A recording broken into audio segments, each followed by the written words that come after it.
kita mulai. Insya Allah bisa, Ustaz.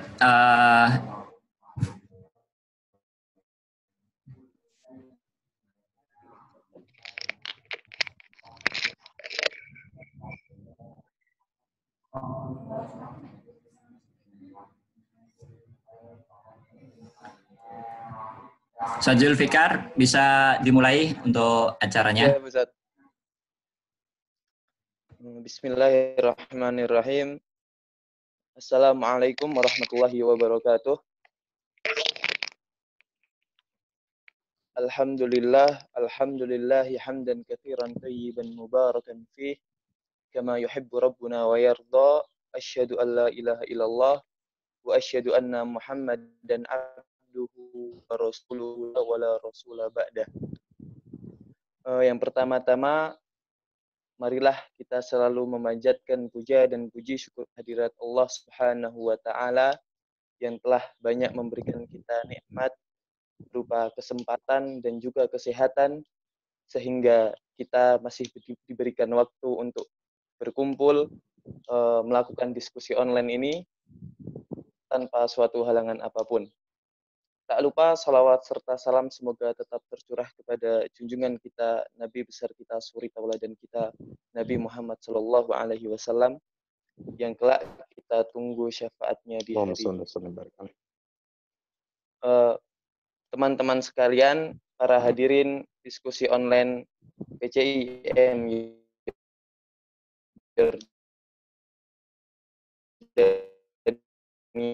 sebagai pemandu acara. Yang pertama bacaan Al-Quran, yang ketiga adalah materi inti atau materi, sedangkan yang terakhir adalah penutupan.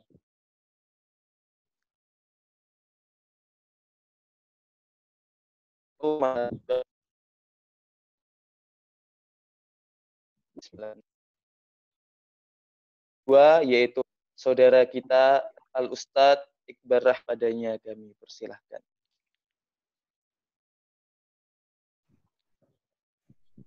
Assalamualaikum warahmatullahi wabarakatuh. Waalaikumsalam. A'udzu billahi syaitonir rajim. Bismillahirrahmanirrahim. Alhamdulillahilladzi anzala ala 'abdihi al-kitaba wa lam yaj'al lahu 'iwaja. قيما لينذر بأسا شديدا من لدن ويبشر المؤمنين الذين يعملون الصالحات أن لهم أجرا حسنا ماكثين فيه أبدا وينذر الذين قالوا اتخذ الله ولدا ما لهم به من علم ولا لآبائهم كبرت كلمة تخرج من أفواههم إن يقولون إلا كذبا فلعلك باخع نفسك على آثارهم إن لم يؤمنوا بهذا الحديث أسفا إنا جعلنا ما على الأرض زينة لها لنبلوهم أيهم أحسن عملا وإنا لجاعلون ما عليها صعيدا جرزا أم حسبت أن أصحاب الكهف والرقيم كانوا من آياتنا عجبا إذ أوى الفتية إلى الكهف فقالوا ربنا آتنا من لدنك رحمة وهيئ لنا من أمرنا رشدا فضربنا على آذانهم في الكهف سنين عددا ثم بعثناهم لنعلم أي الحزبين أحصى لما لبثوا أمدا نحن نقص عليك نبأهم بالحق إنهم فتية آمنوا بربهم وزدناهم هدى وربطنا على قلوبهم إذ قاموا فقالوا ربنا رب السماوات والأرض لن ندعو من دونه إلها لقد قلنا إذا شططا هؤلاء قوم اتخذوا من دونه آلهة لولا يأتون عليهم بسلطان بين فمن أظلم ممن افترى على الله كذبا صدق الله العظيم. اللهم ارحمنا بالقرآن. السلام عليكم ورحمة الله وبركاته. Waalaikumsalam warahmatullahi wabarakatuh. Jazakumullah khairan kepada Al-Ustadz Iqbal Rahmatullah. Semoga dengan dilantunkan ayat suci tadi dapat memberikan kelancaran pada acara kali ini. Masuk kepada acara inti, yaitu materi yang akan disampaikan oleh Ustadz Fahmi Salim Zubair. Untuk sekedar informasi, bertindak sebagai moderator Al-Ustadz Nafid Firdaus, salah satu lulusan Yarmouk University di bidang ekonomi Islam. Kepada moderator Al-Ustadz Nafid Firdaus, padanya kami persilahkan.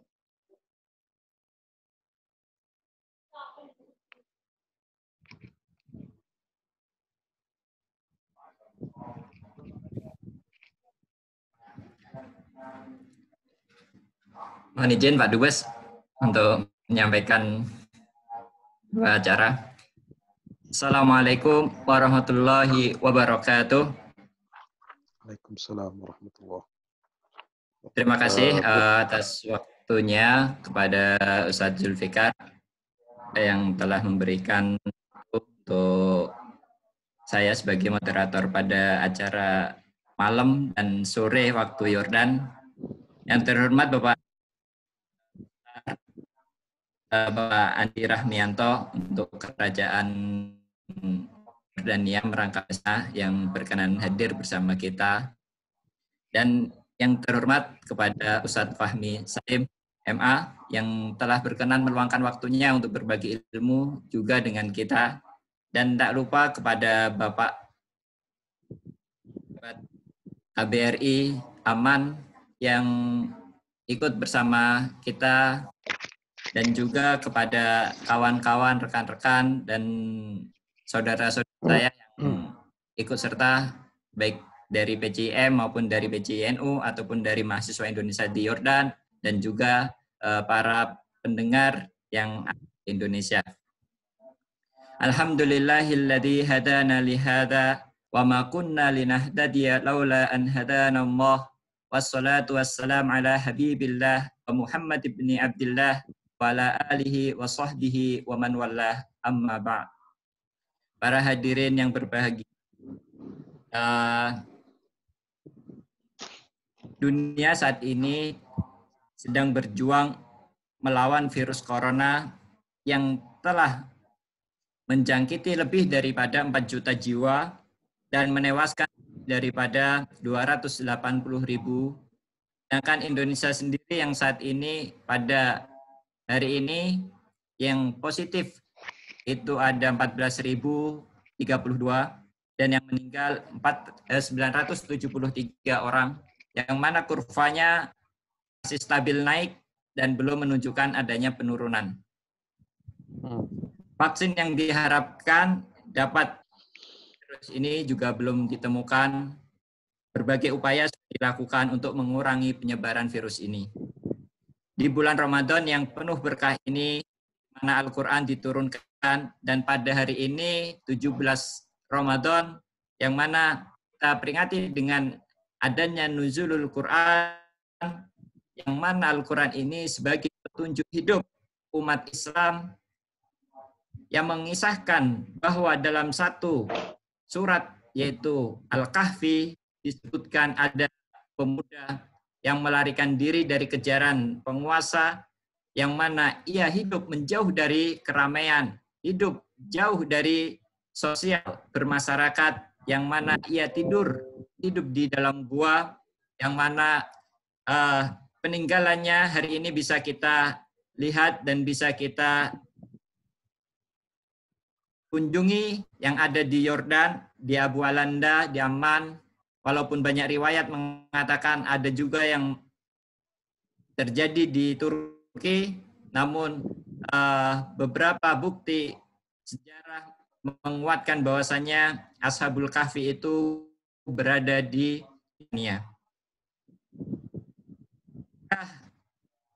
Dengan metode hidup yang dilakukan oleh para Ashabul Kahfi, menjauh dari kehidupan sosial, yang berada di gua dengan kondisi saat ini, yaitu pandemi COVID-19 ini, yang mana harus kita melakukan kontak sosial, menguranginya, dan apakah mungkin hal ini bisa terjadi kita lakukan. Nanti yang akan disampaikan oleh Ustadz Fahmi Salim akan membahas tentang kisah Ashabul Kahfi ini, dan juga mungkinkah kita adanya di zaman pandemi ini. Mungkin secara singkat saya ingin menyampaikan biodata Ustadz Salim biar lebih mengenal siapakah beliau ini. Beliau adalah nama panjangnya Ustadz Muslim Zubair LCMA, lulusan dari Al-Azhar University, lahiran pada tanggal 22 Mei 1910. Karena beliau saat ini berkecimpung dari berbagai organisasi, dari MUI Pusat, dari Majelis Tabligh Pengurus Pusat Muhammadiyah, peneliti dari INSIS, dosen di UHAMKA, wakil sekjen UMI, begitu juga aktif di Dewan Masjid Indonesia, dan saat ini juga beliau menjadi sekretaris Dewan Pakar Jaringan Alumni Timur Tengah Indonesia, yang mana juga keilmuan beliau sangat banyak dan ingin berbagi kepada kita. Tanpa mengurangi waktu, kami persilahkan kepada Ustadz Fahmi Salim untuk memberikan pengantar ataupun memberikan ilmunya kepada kita semua. Kepada Ustadz Fahmi Salim, kami persilahkan.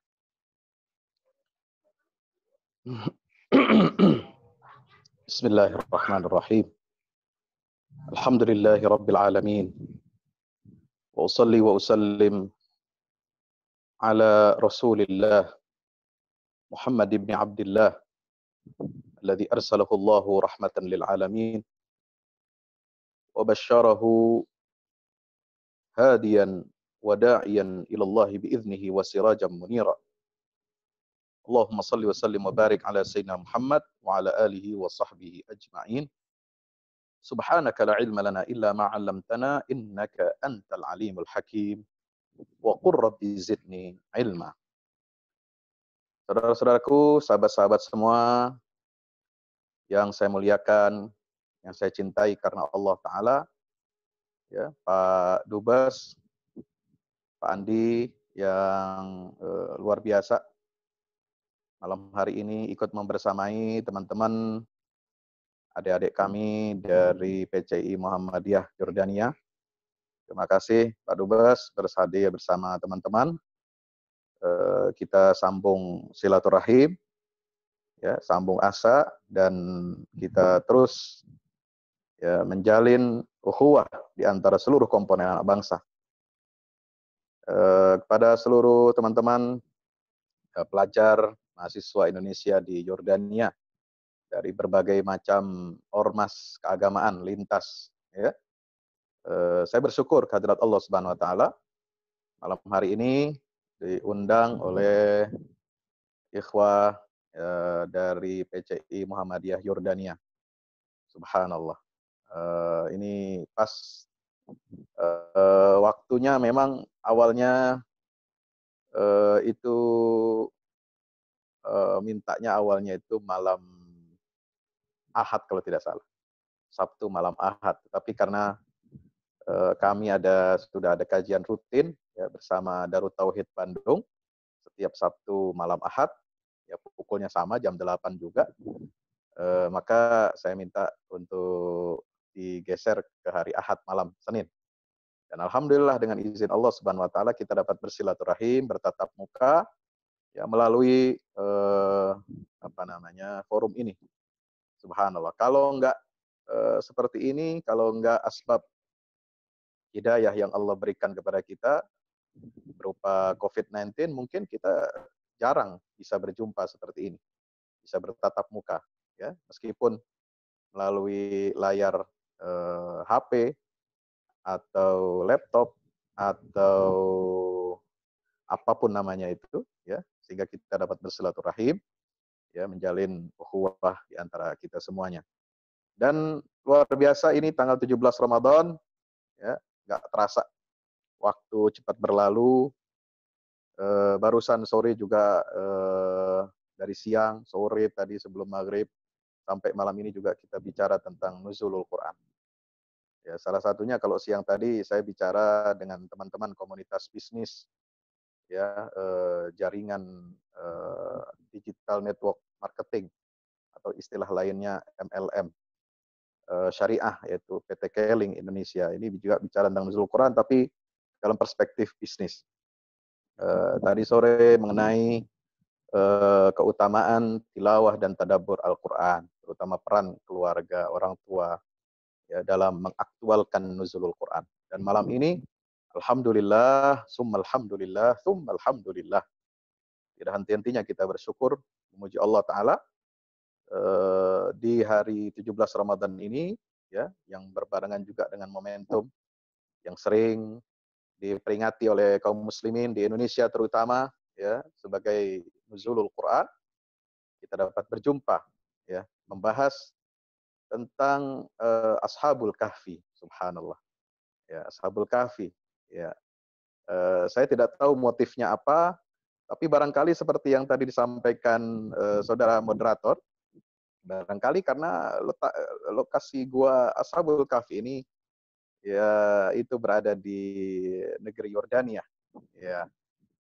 Meskipun ada di tempat lain juga ada yang mengklaim, tetapi memang tidak semasyhur, tidak sepopuler apa yang ada kita saksikan di Yordania ini.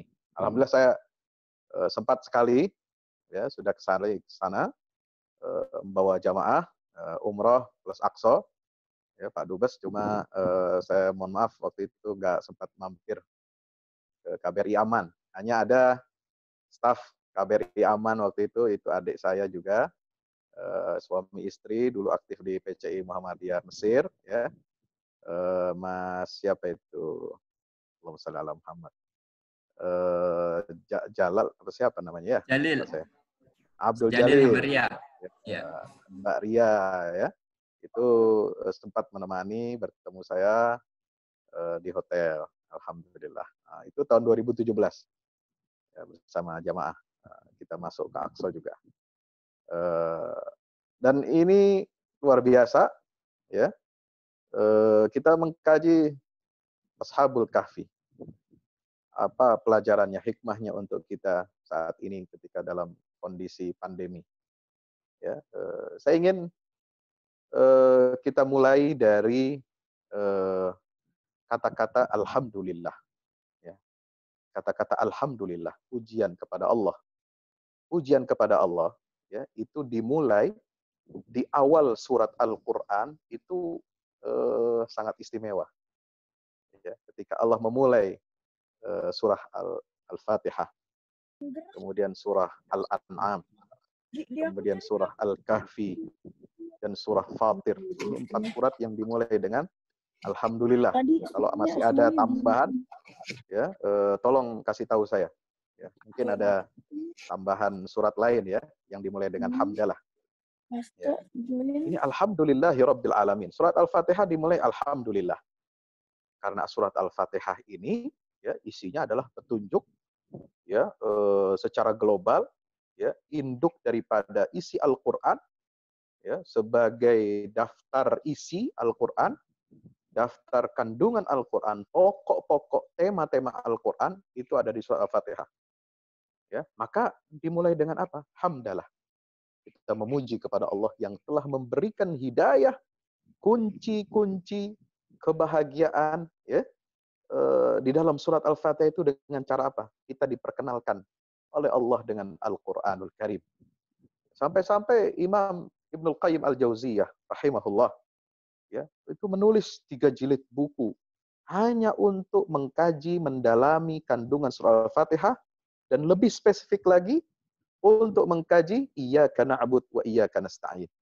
Itu dalam kitabnya Madarijus Salikin fi manazil iyyaka na'budu wa iyyaka nasta'in.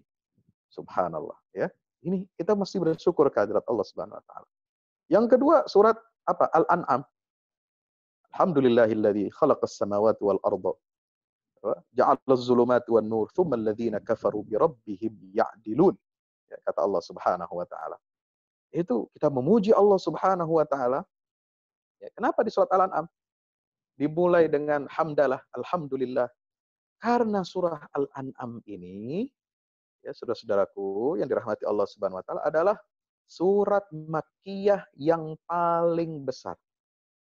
Ya, salah satu yang paling besar, yang paling banyak diturunkan pada periode Makkah, yang mana kandungan surah Al-An'am ini, ya, isinya itu untuk merobohkan atau meruntuhkan sistem jahiliyah, kemusyrikan dalam semua aspek, terutama aspek makanan, ya, konsumsi. Maka dia suratnya namanya Al-An'am, ya, hewan ternak, ya. Karena itu saya pernah menulis membuat slide bagaimana membangun peradaban khairu ummah, itu belajar dari nama-nama surat, ya, surat-surat itu yang diberi nama dengan nama binatang. Ya, ada Al-An'am, ya, ada An-Nahl, kemudian ada Al-Baqarah, dan 6 surat ini, ya, ada An-Naml, Al-Ankabut, Al-Fil, itu 6 surat ini representasi dari 30 juz. 2 surat ada di 10 juz pertama, 2 surat nama hewan itu di 10 juz kedua, dan 2 surat yang pakai nama hewan itu di 10 juz yang ketiga. Subhanallah, ya. Ini kunci-kunci ini. Kita memahami peradaban Islam itu, ternyata Allah memberi clue-nya, memberi petunjuknya itu melalui apa? Kita belajar dari hewan dalam membangun peradaban. Adik juga lagi itu. Manusia ini harus tawadhu, harus dia rendah hati.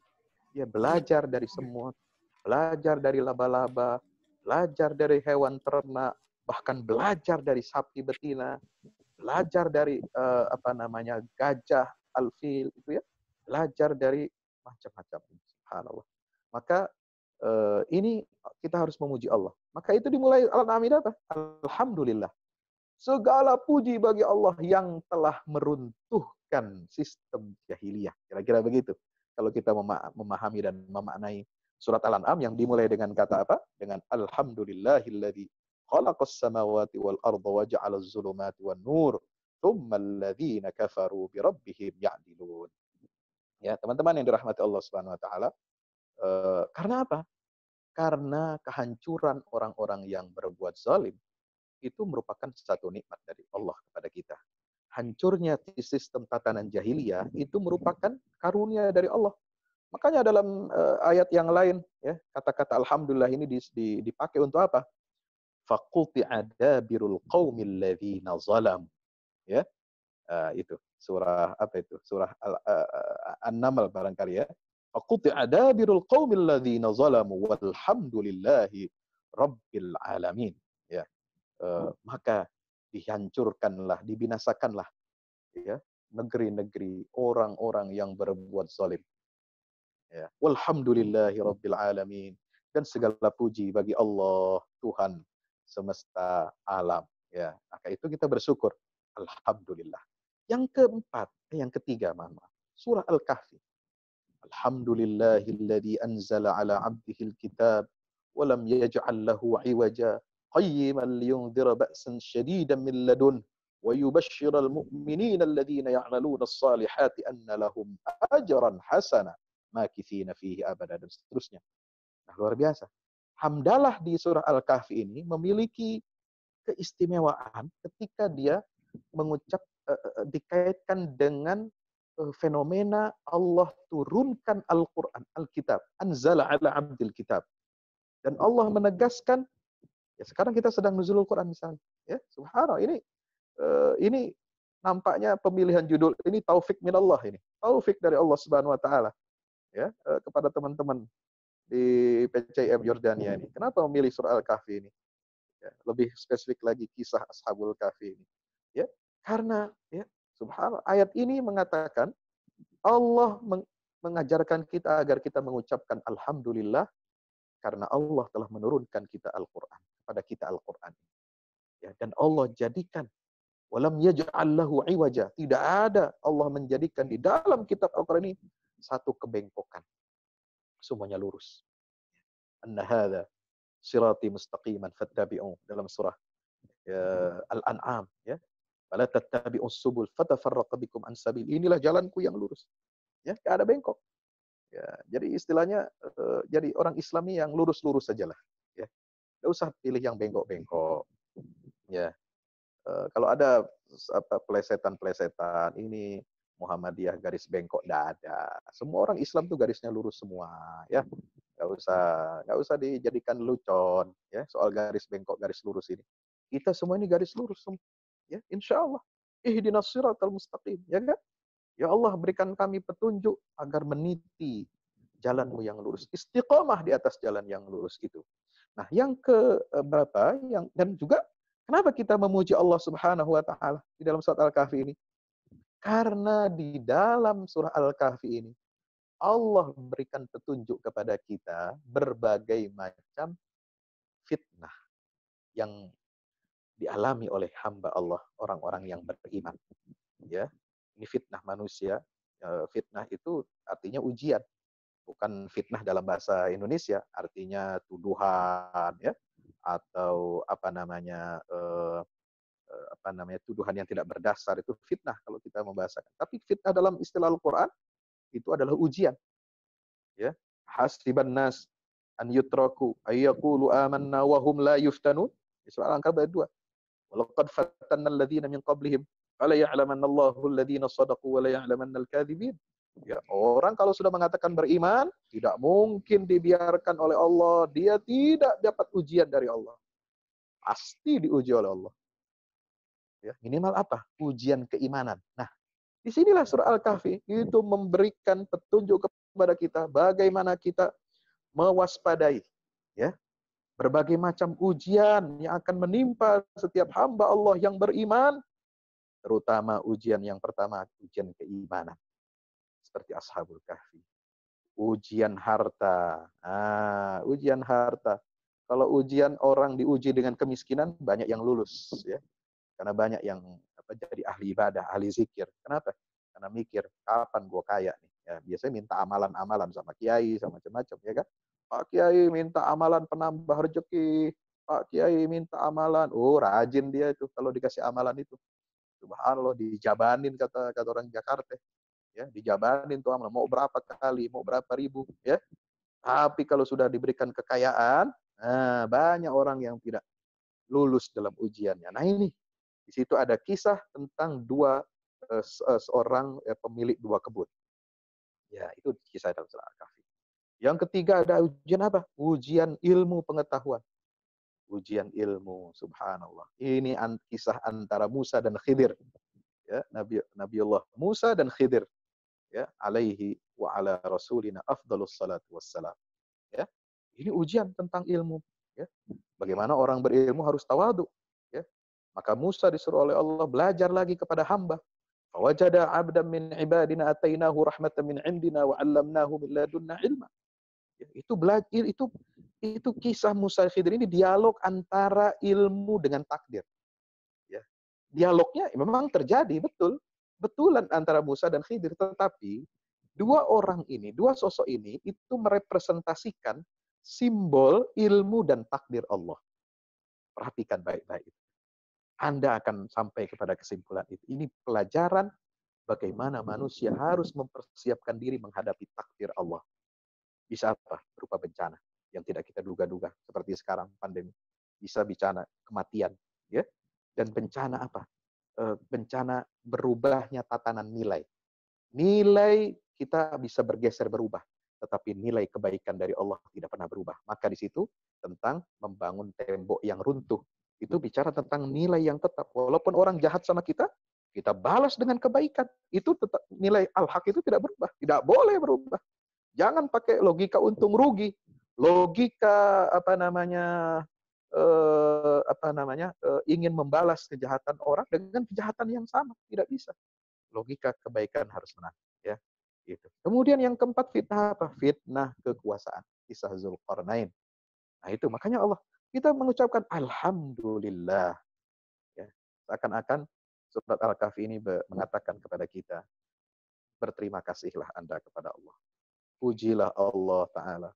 Kalian mendapatkan musibah, kalian mendapatkan cobaan, baik itu ujian keimanan, ujian harta, ujian kekuasaan, ujian ilmu pengetahuan, subhanallah. Ya, itu kalian harus memuji Allah. Jadi fitnah atau musibah itu mestinya harus menjadi nutrisi iman bagi kita. Ya, nutrisi keimanan yang menyehatkan. Jangan dipandang ujian itu sebagai suatu apa? Suatu yang buruk. Tidak. Ya. Dalam Islam tidak ada yang buruk. Ujian, fitnah, itu adalah nutrisi keimanan, saudara. Ya, subhanallah. Kayak misalnya Al-Allamah, ya, Syekh Hafiz Ibnu Hajar Al-Asqalani, ya, menulis buku Badlul Ma'un fi Fadlit Ta'un. Itu kan tentang ta'un. Beliau menulis bukan hanya aspek fikih, bukan hanya aspek kedokteran medis, ya, di situ menggabungkan antara nakli dan akli. Bagaimana beliau menolak diajak keluar bersama kaum muslimin, para ulama, raja untuk apa? Untuk istighosah, minta pertolongan Allah supaya diangkat wabah tahun ini. Ya, kata beliau, sebelum ada ya doa bersama ini, yang mati satu hari mungkin hanya ya berapa orang dalam satu hari. Tapi setelah peristiwa ini malah semakin menjadi-jadi. Artinya penyakit menular itu. Ya. Kalau dibawa, tidak ada social distancing, tidak ada physical distancing, dia malah mengganas. Walaupun kita mau berdoa kepada Allah, bos. Ya, subhanallah. Maka beliau nggak mau. Itu korbannya ribuan satu hari setelah peristiwa itu. Inilah firasatnya ulama itu. Ilmunya, kedalamannya. Ya, tidak mau beliau keluar dari rumah, diajak untuk melakukan ibadah seperti itu, mohon doa kepada Allah, tetapi tidak memperhatikan protokol kesehatan. Nah, apa kata beliau dalam Badlul Ma'un itu, fi fadlit ta'un, ya, ada 4 min fawaidit ta'un. Faedahnya ta'un itu ada 4. Pertama, taksirul amal, memendekkan angan-angan. Yang kedua, tahsinul amal, bisa memperbaiki kualitas amal kita. Yang ketiga adalah al-yaqzah minal ghaflah, ya, bangkit sadar dari kelalaian. Dan yang keempat apa? At-tazawwud lirrihlah. Kita mengambil bekal perjalanan pulang menuju Allah Subhanahu wa taala. Itu fungsinya secara apa? Psikologis, secara keimanan. Dia memberikan nutrisi buat kita, ini wabah, ini taun, ya, yang tadinya kita suka panjang angan-angan, akhirnya kita tahu diri, tahu batasan. Kita adalah hamba Allah yang lemah. Yang biasanya kita amalnya sedikit, ketika diuji dengan wabah, Masya Allah, ingat kesalahan kita. Kita perbaiki amal, apalagi yang lagi sakit. Ya, terbaring di rumah sakit, sudah kena positif. Dia pikir apa?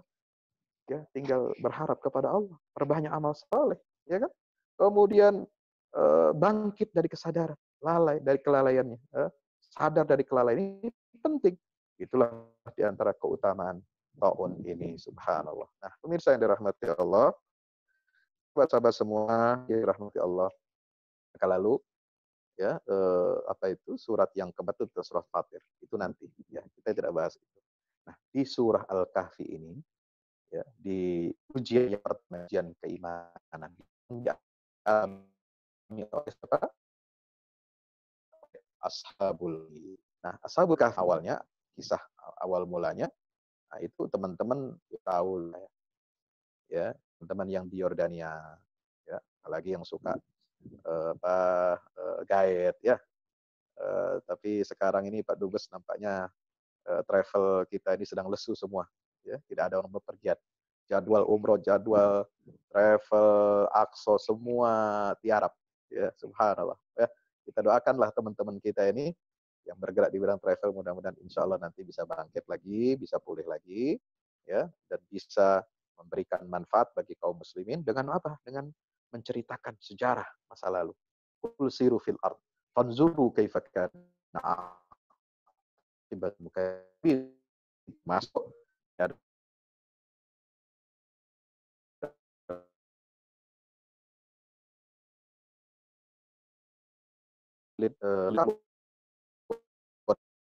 Romawi Timur, ya.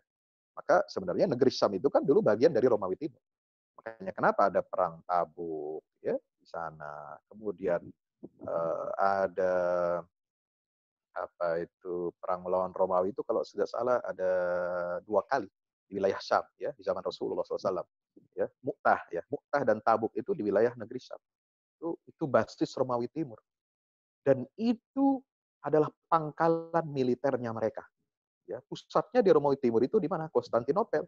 Tapi pangkalan militernya, ya, ketika mereka perang dingin, ya, konfrontasi dengan Persia, Kaisaran Persia yang ada di Iran sekarang itu basis pangkalan militer mereka ini menjadikan negeri-negeri yang ada di pesisir Laut Mediterania, ya, Laut Tengah itu, ya, atau Laut Putih kata Al-Bahrul Abyad Al-Mutawassit itu pangkalan militernya Romawi Timur, ya. Dan mereka ini adalah pemuda-pemuda ini berasal dari mana? Keluarga-keluarga bangsawan di Romawi Timur itu. Tidak kenal, mereka saling tidak mengenal satu sama lain. Ya, mereka nggak kenal siapa fulan, siapa fulan. Ya, meskipun ada sebagian kitab tafsir menulis nama-nama Ashabul Kahfi, tapi saya kira kita tidak perlu, yaitu tidak perlu dihafal. Ya, tidak ada kewajiban menghafal nama pemuda Ashabul Kahfi, termasuk nama anjingnya. Ya, kadang-kadang kita ini suka iseng. Ya, ini tetangga non Muslim anjingnya dikasih nama, kita pengen tahu pula nama Ashabul Kahfi anjingnya ini siapa, bos? Ya, nggak perlulah. Ya, itu Israiliyat. Ya, yang penting bagi kita meyakini, ya, bahwa itu ada dan terjadi sebagaimana yang digambarkan, diceritakan oleh Allah dalam Al-Qur'anul Karim. Ya, bisa teman-teman dirahmati Allah Subhanahu wa taala, mereka nggak kenal, saling tidak kenal satu sama lain, tapi mereka disatukan dan dipertemukan oleh Allah Subhanahu wa taala, ya, dengan apa? Dengan sama-sama mereka ini berjuang untuk menegakkan dan menjaga tauhidnya. Ya. Ya, sampai di situ dikisahkan dalam tafsir Ibnu Katsir itu, ya, mereka ini datang satu-satu.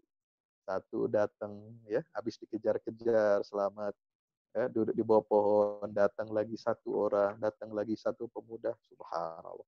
Dipertemukan oleh Allah Subhanahu wa taala. Mereka ceritakan pengalamannya di bawah pohon.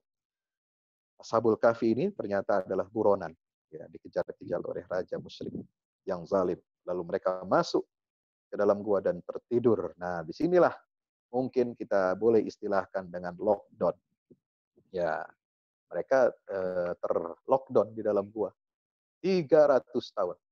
Ya, ya, tidak makan, tidak minum, ya namanya tidur, gimana mau makan minum, ya kan? Tertidur 300 tahun. Subhanallah, ini peristiwa yang luar biasa, mukjizat dari Allah Subhanahu wa taala. Ya, yang dikaruniakan kepada hamba-hambanya dan merupakan penjagaan Allah kepada wali-walinya, kekasih-kekasih Allah Subhanahu wa taala seperti Ashabul Kahfi ini.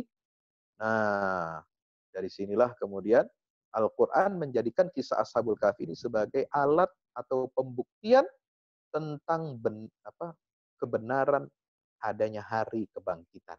Nah, Allah mampu untuk membangkitkan orang yang sudah mati saja, Allah mampu, ya, bisa hidup lagi, ya, yang sudah jadi tulang belulang saja, ya, sebut di dalam surat Yasin itu, wahya ramim, ya kan? Qul yuhyiha alladhi ansha'aha awwala marrah wa huwa bikulli khalqin alim. Itu mampu, apalagi cuma yang tertidur. Loh, mana mungkin bisa tidur 300 tahun nggak bangun-bangun. Loh, kalau Allah yang punya kuasa bisa, ya, teman-teman dirahmati Allah. Apa saja ibrahnya bagi kita dari peristiwa lockdownnya Ashabul Kahfi ini? Yang pertama, ya, di sini saya mensarikan, ini saya ambil ada kitab yang bagus ini teman-teman, ya. Ini saya jadikan referensi untuk mengajar materi tadabbur. yaitu Al-Quran tadabbur wa amal. Ya, Quran ini tadabbur wa amal. Jadi mushaf Quran ya 30 juz yang isinya ini ya, teman-teman rahmati Allah, itu ada petunjuk-petunjuk ya, intisari tadabbur para ulama dari berbagai macam kitab tafsir. Ini sudah dipilih dan dipilah-pilah, sudah dipilihan. Ya, ada dari tafsir Ibnu Katsir, ada tafsir Al-Qurtubi. Jadi seolah-olah kita baca ini sudah baca referensi banyak kitab. Dan ini sudah dibuat tematik ya. Apa saja waqfat tadaburiyahnya, apa ma'ani kalimatnya, apa petunjuk praktis pengamalan ayatnya, dan apa taujihatnya, taujihat rabbaniyah, subhanallah. Ini saya sarankan nanti ya kalau mampir umrah ke Saudi, cariin Quran tadabbur amal, dan insya Allah ini segera dicetak diterbitkan di Indonesia. Ya, sudah disiapkan edisi terjemahannya, teman-teman di tanah air sudah melakukan ini dan sedang proses percetakan dan izin dari penerbit aslinya di Arab Saudi. Nah, teman-teman dirahmati Allah Subhanahu wa taala, apa pentingnya yang pertama? Pelajaran dari Lok dan Ashabul Kahfi ini, yaitu pertama pentingnya pendidikan dan pembinaan generasi muda dengan nilai-nilai tauhid ya, dan dakwah amar ma'ruf nahi mungkar. Kalau Muhammadiyah itu mendefinisikan gerakannya adalah gerakan Islam, dakwah amar ma'ruf nahi mungkar. Nah, ini yang harus jadi orientasi kita. Ya, jangan diasosiasikan amar ma'ruf nahi mungkar itu merusak. Amar ma'ruf nahi mungkar itu menjebol pagar. Enggak. Amar ma'ruf nahi mungkar itu menghancurkan toko misalnya. Enggak ya. Itu gambaran-gambaran lintasan-lintasan yang dibuat oleh media. Kadang-kadang suka lebay. Ya, ada gerakan amar nahi mungkar lalu diasosiasikan seperti itu. Tidak, ya. Amar ma'ruf nahi mungkar dilakukan dengan secara sistematis, dengan cara-cara yang strategis ya, untuk berkhidmat bagi dakwah Islam. Ya. Kalau ada orang orang kafir bisa membangun rumah sakit, kenapa kita tidak bisa umat Islam bikin rumah sakit, melindungi umat dari ya pemurtadan. Kalau mereka bisa bikin panti asuhan, kita lawan ya. Dengan apa? Cara yang sama dan harus lebih baik. Ya, wajadilhum billatihi ahsan. Kalau debat kan kata Al-Qur'an, itu debatlah mereka dengan yang lebih baik. Nah, kalau amal bagaimana Pak Ustadz? Ya amal kita harus lebih baik dari mereka. Ya. Kerja kita harus lebih baik dari mereka. Otak kita pakai lebih baik dari mereka. Jangan kita kalah. Nah, itu amar ma'ruf nahi mungkar. Jangan diasosiasikan ini menghancurkan ini, menghancurkan itu. Tidak. Ya. Jadi ini kita amar ma'ruf nahi mungkar itu membangun. Ya. Al-bina wad difa. Kalau ada yang menyerang ajaran Islam, kita lakukan apa? Difaan. Ya, kita counter. Counter dengan apa? Secara ilmiah, secara santun. Ya, gunakan media-media yang ada. Ya, gunakan dengan tulisan, dengan video, dengan seluruh kemampuan kita. Ya, karena kata para ulama ada di situ dikatakan, ya, kita berdakwah dengan pena. Ya, itu bisa peluru pena itu dengan kalam itu bisa menembus jutaan kepala. Ya, kalau cuma pakai pistol satu peluru satu orang. Berapa banyak yang kita punya peluru? Kalau kita pakai dakwah itu dengan cara nembaki orang, tidak bisa. Bukan itu dakwah. Dakwah itu harus masuk menembus hati dan menembus akal pikiran manusia. Pakai pena Anda untuk berdakwah. Ya, gunakan ya, organisasi ya di Muhammadiyah, di NU, di mana-mana. Itu untuk apa? Difa'an anil aqidah. Tulis, counter. Apa? Ya, serangan-serangan terhadap Islam, isu-isu negatif yang mencitrakan ajaran Islam ini buruk, ya, dan lain sebagainya. Ayo kita dakwah bil qalam, ya. Subhanallah. Ini yang penting. Itu dari mana? Ya, ayat 13 dan 14 surah Al-Kahfi. Ya, itu kan bunyinya jelas surat Al-Kahfi. Ayat 13 14 itu ya. Apa di situ? Nahnu naqussu 'alaika naba'ahum bil haqq. Innahum fityatun amanu bi rabbihim wazid wa rabatna 'ala qulubihim. Itu. Ya, yang kedua, kewajiban kita untuk memilih kondisi dan lingkungan yang kondusif dalam rangka memperjuangkan nilai-nilai kebenaran. Ya, di situ disambil kesimpulannya ya dari ayat berapa? Ayat 15 dan 16. Haula'i qaumun ittakhadhu min dunihi aliha laula ya'tuna 'alaihim bisultanin bayyin faman azlamu mimman iftara 'ala Allahi kadhiba wa idh ya'tazaltumuhum wa ma ya'buduna illa Allah fa'u ilal kahfi yansur lakum rabbukum min rahmatihi wa yuhayyi lakum min amrikum mirfaqa. Itu ayat 15-16. Yang ketiga, apa pelajaran dari peristiwa lockdown ya Ashabul Kahfi selama 300 tahun lebih itu? Allah menunjukkan mukjizat kebesaran dan kekuasaan. Dengan apa? Dengan keselamatan pemuda Ashabul Kahfi. Ya, dan Allah menyelamatkan mereka dari kejaran ya raja yang zalim itu. Dan Allah tidurkan mereka ya, dan Allah selamatkan. Mereka tidur itu tidak rusak badannya, tidak hancur ya. Kondisi mereka itu dipersiapkan semua faktor yang dapat menjaga mereka selama lockdown itu. Apa saja? Ayat 11 mengatakan, وَضَرَبْنَا عَلَى آذَانِهِمْ. Ya. Ini saya pakai pakai headset ya. Ini headset biasanya dikasih nama istilah apa itu? Anti suara ya. Tidak tembus suara dari luar. Nah, kalau kita dengar musik, dengar apa itu betul-betul jernih, bagus, bassnya gitu ya. Suara dari luar nggak masuk. Apa istilahnya? Teman-teman ini yang milenial lebih tahu lah. Saya ini generasi kolonial. Ya. Sudah 40 tahun. Ya, tapi bolehlah kalau diadu sama milenial. Cuma istilahnya saya dulu lupa lagi itu. Istilahnya ya yang berisik gitu. Ini saja ya, kita pakai ini. Subhanallah. Tidur kita nggak berasa suara, tapi kecuali kalau kita pakai ini. Kita dengar situ apa suara-suara dari HP kita. Itu murni nggak ada. Nah, ketika itu Allah apa? Menutup gendang telinga. Na ala adzanihim fil kahfi sinina adada. Subhanallah. Ayat 11 ya. Itu yang menyebabkan mereka tertidur pulas. Itu kenapa? Karena tidak ada masuk suara. Ya, mengganggu mereka. Karena itulah salah satu mukjizat Al-Qur'an mengatakan penyebab orang itu bangun dari tidur, ada gelombang suara yang masuk ke dalam telinga kita. Dan itu yang ditutup oleh Allah Subhanahu wa taala sehingga mereka tidak terbangun selama 300 tahun. Yang kedua, di ayat 17 dan 18 ya, ini faktor Allah menjaga para walinya, kekasihnya itu apa? Gua dan mulut gua itu yang mereka tidur di dalamnya, itu posisinya tidak menghadap langsung matahari. Ya. Dan oleh sebab itu memungkinkan masuk cahaya matahari saat terbit dan terbenam. Ya, tidak condong kepada keduanya. Tidak posisi pintunya itu atau pintu masuknya itu mulut guanya itu tidak pada posisi matahari terbit ataupun matahari terbenam, tapi dia berada di antara kedua-duanya. Dan memungkinkan masuk cahaya matahari ketika terbit dan terbenam. Ya, kena sorot cahaya matahari juga ketika mereka tidur, tapi tubuh mereka tidak tersengat panas sinarnya. Kenapa? Posisi tubuh Ashabul Kahfi saat tidur itu bolak-balik ke kiri dan ke kanan. Wa nuqallibuhum dzatal yamini wa dzatas shimali. Ya. Sehingga tubuh mereka itu tidak rusak oleh tanah.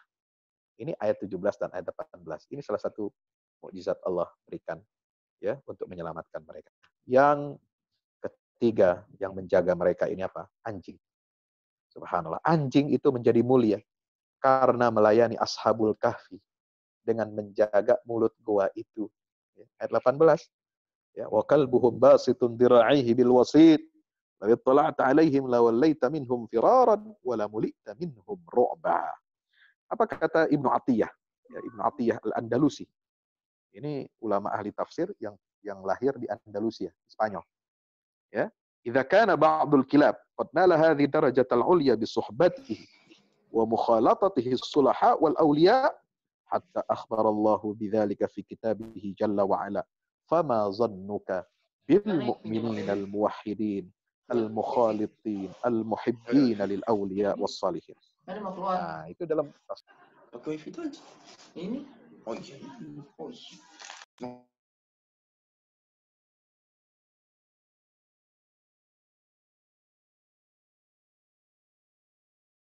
anjing itu melindungi ashabul kahfi di mulut gua itu mendapatkan kemuliaan disebut Allah dalam Al-Qur'an, ya. Dan katanya ada riwayat, ya, satu-satunya anjing yang nanti masuk surga anjing ashabul kahfi. Konon katanya begitu, ya. Cuma saya belum menemukan riwayat sumber riwayat itu, ya. Nah, ini itu saja anjing bisa. Karena apa? Mereka melindungi, menjaga para wali ataupun orang-orang saleh, ya. Dan Allah kabarkan itu di dalam Al-Qur'an. Bagaimana kata Imam Ibnu Atiyah, pandangan Anda dengan orang yang beriman, orang yang muwahhidun, yang mentauhidkan Allah, yang mencintai orang-orang saleh dan para kekasih Allah Subhanahu wa taala. Ini disebutkan oleh Imam Qurtubi dalam juz 13 halaman 232, ya. Nah, itu salah satu pelajaran hikmah dari Ashabul Kahfi. Yang keempat apa? Strategi dakwah ini harus kita rahasiakan. Ya. Jangan banyak menceritakan rahasia dakwah kepada halayak umum, terutama ketika merebak kemungkaran dan kemunafikan. Ya, ini tadabbur dari ayat 19 dan 20. Ya. Saudara yang dirahmati Allah Subhanahu wa taala, ketika Allah Subhanahu wa taala berfirman, di situ apa? Ayatnya wal yatalattaf wala yush'iranna bikum ahada. Ya, hendaklah, ya, orang yang kita utus ini keluar untuk cari makan itu apa? Dia berhati-hati, ya. Setengah sembunyi-sembunyi atau diam-diam. Jangan menimbulkan gerakan yang mengundang perhatian umum, ya. Harus hati-hati. Wala yusyiruna bikum, jangan mengundang perhatian orang, pokoknya. Innahum in yazharu alaikum. Kenapa? Karena mereka ini kan mengira bahwa mereka ini masih tertidur hanya sebentar. Labithna yauman au ba'da yaum, ya kan? Sebentar. Lalu kemudian kalian coba kalau keluar, hati-hati. Innahum iyazharu alaikum. Kalau mereka tahu, mereka menemukan kita, ya, dengan apa adanya utusan kita yang beli makanan ini, yarjumukum. Mereka pasti akan merajam kamu. Au yu'idukum fi millatihim, atau mereka akan mengembalikanmu kepada agama, ya, menjadikan kamu murtad lagi, memaksa kamu pindah agama lagi kepada agama nenek moyang sebelumnya. Walan tuflihu idan abada, dan jangan sampai, ya, mereka atau kalian ini tidak akan berhasil selama-lamanya dalam mengemban risalah dakwah dari Allah Subhanahu wa taala. Maka itu ini petunjuk dari ayat 19 dan 20. Kehati-hatian itu harus, ya, ada dalam diri setiap dai, ya. Lembaga dakwah, ormas keislaman sekarang zamannya fitnah. Banyak penyusup, banyak intruder, ya, dan lain sebagainya. Ini bisa merusak, ya, dakwah Islam ini dari dalam, ya. Mudah-mudahan Allah lindungi kita. Kemudian berikutnya, ciri utama orang soleh, ya, saat lockdown ini, subhanallah. Mereka itu, ya, kata Allah dalam Al-Quran, falyanzur ayyuha azka ta'ama. Pesan mereka kepada satu temannya yang pergi, ya, diutus untuk mencari makan, membeli makanan itu apa? Lihatlah, ya, mana di antara makanan-makanan itu yang paling bersih, yang paling baik, ya. Falyatikum birizqin min. Ya. Jadi orang ketika terancam saja, ya, seperti Ashabul Kahfi, itu milih makanan, milih konsumsi itu yang baik, ya. Subhanallah. Kenapa? Orang itu harus memperhatikan aspek makanan. Ya, makanan ini jangan sembarangan, ya. Baik zatnya maupun sumber, ya, harta kita beli makanan itu jangan sampai, ya, dari harta yang haram. Ya, zatnya juga harus yang halal, ya. Tidak boleh makanan yang menjijikkan, makanan yang diharamkan oleh Allah, ya, kita makan. Nah, ini, ya, penyebab adanya, ya, COVID-19 ini, ya, sangat terkenal, ya. Di kota Wuhan itu semua orang makan makanan apa saja, ya. Tidak peduli ini binatang liar dan lain sebagainya. Nauzubillah summa nauzubillah. Ya, ini yang menyebabkan ya, adanya virus generasi baru. Ya, kata istri saya, ini ternyata virus COVID-19 yang di Indonesia ini ternyata agak berbeda dengan yang di negeri aslinya, di Cina, Wuhan dan Amerika Serikat. Ya, istri saya baca itu jurnal kesehatan, jurnal kedokteran karena dia dari FK juga. Ya, itu ada beberapa bermutasi gen-gen ini, ya, virus ini sangat berbahaya. Jadi bisa jadi kita sudah sembuh di sini, ya, sudah punya imun kekebalan, ya, sudah ada herd immunity misalnya, lalu kita pergi ke negara lain, ya, seperti Amerika, China dan Italia misalnya, itu kita belum tentu akan mendapatkan kekebalan dari virus yang sama, karena dia di sana beda mutasi genetiknya dengan yang ada di negara kita ini. Nah, itulah bahayanya, ya, makan konsumsi dari apa yang diharamkan oleh Allah Subhanahu wa taala. Nauzubillah, summa nauzubillah min zalik. Nah, teman-teman dirahmati Allah, apa pelajaran yang keenam? Yang keenam ini adalah ya, Allah mampu menjaga para kekasihnya, para walinya dalam keadaan mereka tertidur. Ashabul Kahfi, bayangin. Orang tertidur kan nggak punya daya kemampuan ya. Ya merancang strategi aja enggak. Ini penjagaan yang paling luar biasa. Ya, ini maha lembutnya Allah, maha perkasanya Allah menjaga hamba yang tidur. Coba bayangkan, tidur aja dijaga. Dia nggak berpikir ketika tidur. Dia nggak merancang sesuatu bagaimana untuk melindungi dirinya. Ya, subhanallah. Dia tidak perlu cari makan, minum selama 300 tahun. Ini sebuah strategi, ya, sebuah perlindungan Allah yang sangat dahsyat. Ketika tidur dijaga ini para wali-wali Allah Subhanahu wa taala, subhanallah, ya. Tidak ada yang lebih hebat dari penjagaan Allah. Kalau kita ingin melindungi diri, wah, kita sudah melindungi diri ini ketika corona, minimal kita sudah menyiapkan bahan makanan untuk sebulan, ya. 2 minggu kita sudah borong itu dari mana? Dari supermarket, ya kan? Untuk melindungi kita harus berpikir keras, ya, bagaimana menjaga kesehatan, bagaimana mengkonsumsi makanan minuman, bagaimana social distancing, bagaimana mengantisipasi kita di PHK, ya, mengantisipasi kita kalau misalnya dipotong gaji kita, saudara, ya, teman-teman.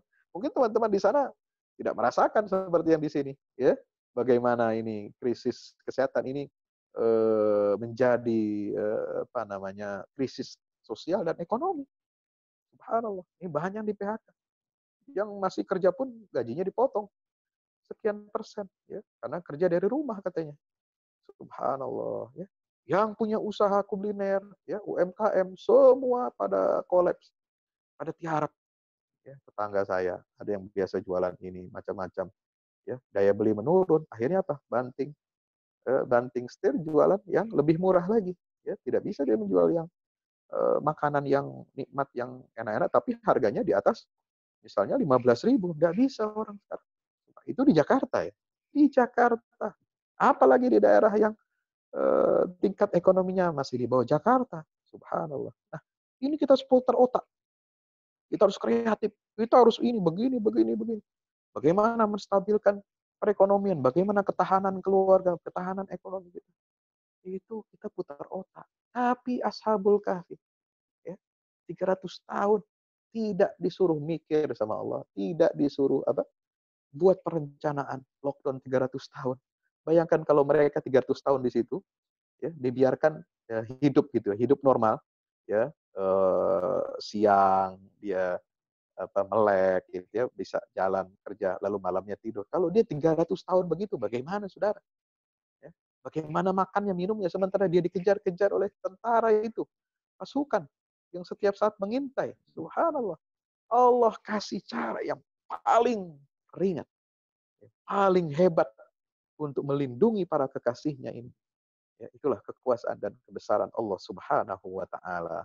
Tanpa mereka bekerja, tanpa mereka bersusah payah, tanpa mereka merancang ini itu, semua rezeki mereka ditanggung oleh Allah Subhanahu wa taala. Kenapa? Karena kesalehan, karena kekokohan imannya, wa rabatna ala qulubihim idh qamu faqalu rabbuna rabbus samawati wal ard lan nad'u min dunihi ilaha. Tidak akan kita menyembah selain Allah apapun harganya. Itu tekad mereka. Maka mereka diberikan apa? Rahmat oleh Allah. Fa'u ilal kahfi. Digiring sama Allah. Percayalah kepada pengaturan Allah, saudara. Ya, jangan mengandalkan pengaturan manusia.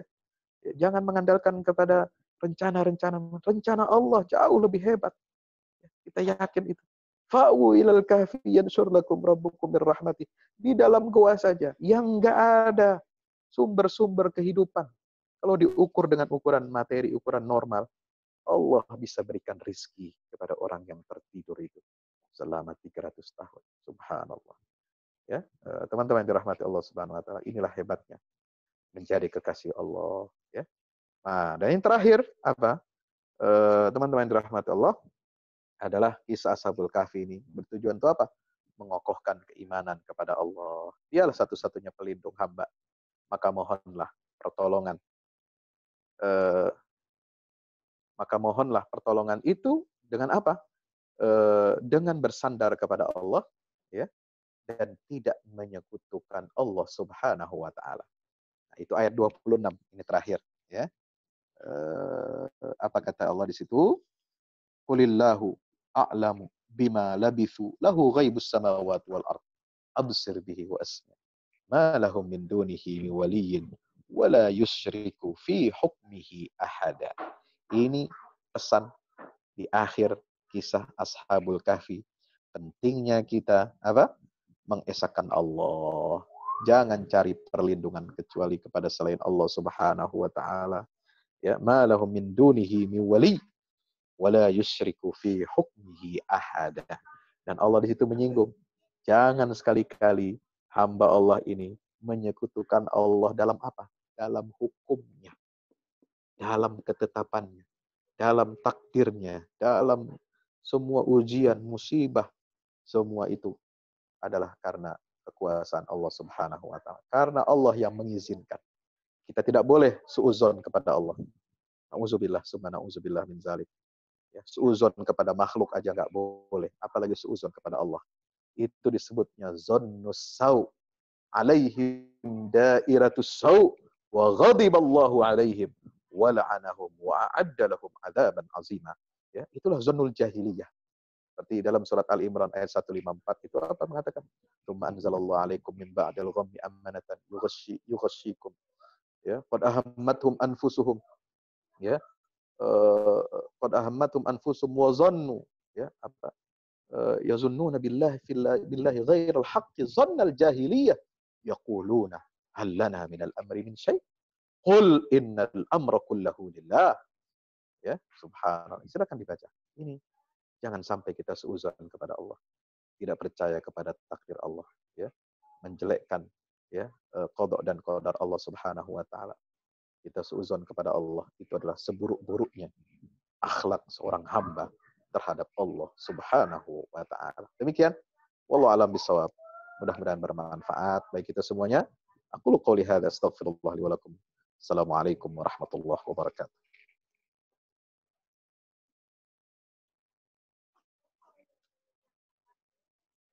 Waalaikumsalam warahmatullahi wabarakatuh. Kami ucapkan banyak terima kasih kepada Ustadz Fahmi atas wejangan ataupun hikmah kandungan yang berada dalam Al-Quran, khususnya dalam surat Al-Kahfi. Maka benar firman Allah Subhanahu wa taala sebagaimana dalam surat Al-Baqarah, "Dzalikal kitabu la raiba fihi hudal lil muttaqin."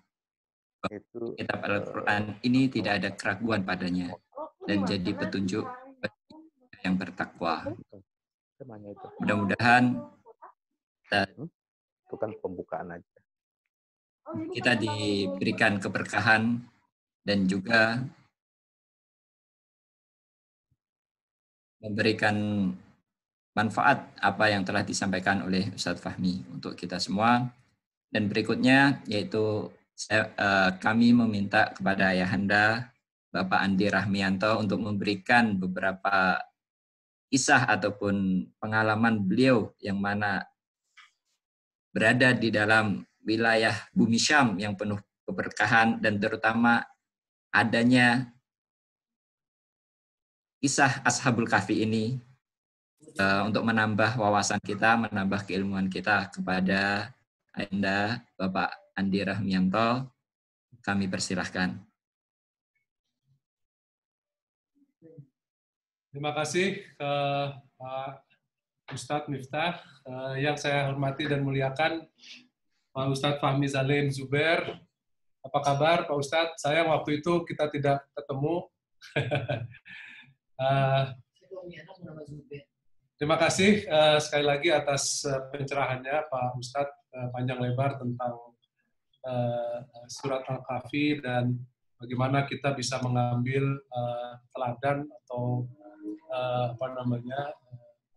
pengalaman dari peristiwa 7 pemuda yang pada prinsipnya pada waktu itu sedang melarikan diri begitu dari fitnah kejaran rezim jahiliyah pada waktu itu. Saya mungkin tidak banyak yang ingin saya sampaikan. Jadi bercermin dari penjelasan tadi oleh Pak Ustadz, ada beberapa pelajaran yang bisa kita ambil dikaitkan dengan sekarang ini di saat kita sedang menghadapi pandemi COVID-19, ya, baik di Yordania maupun juga di tanah air. Mungkin bukan bermaksud membanding-bandingkan, namun faktanya kalau kita lihat pengalaman pemerintah setempat di sini di Yordania dalam menangani penyebaran virus, ya, pandemi COVID-19 sejauh ini relatif bisa dikendalikan, ya, secara umum, karena kasus-kasus yang dilaporkan sejauh ini baru sekitar 500, belum sampai 600 kasus, dan hanya 9 orang sejauh ini yang dinyatakan meninggal, ya, karena virus corona ini. Yang ingin saya sampaikan, keberhasilan sejauh ini, keberhasilan pemerintah Jordania, antara lain juga selain kebijakan yang cepat dilakukan dan tepat, Pak Ustadz, tapi juga didukung oleh kepatuhan dan kedisiplinan rakyat Yordania terhadap semua kebijakan, imbauan, dan anjuran yang sudah disampaikan oleh pemerintah. Nah, apakah ini juga sebagian rakyat Yordania juga telah belajar dari pengalaman bagaimana pada waktu itu 7 pemuda, ya, ditidurkan 309 tahun, di lockdown, sudah mengalami social distancing selama 309 tahun, begitu kurang lebih. Nah, namun Pak Ustadz, sayangnya misalnya di tanah air dari berita-berita yang kita ikuti dari sini, pemerintah saat ini masih mengalami banyak kesulitan terkait dengan penanganan penyebaran virus corona di tanah air. Karena tadi sudah disampaikan oleh moderator, ya, hari ke hari selama beberapa hari terakhir ini aja terjadi peningkatan yang cukup signifikan, ya, 300-400 kasus baru.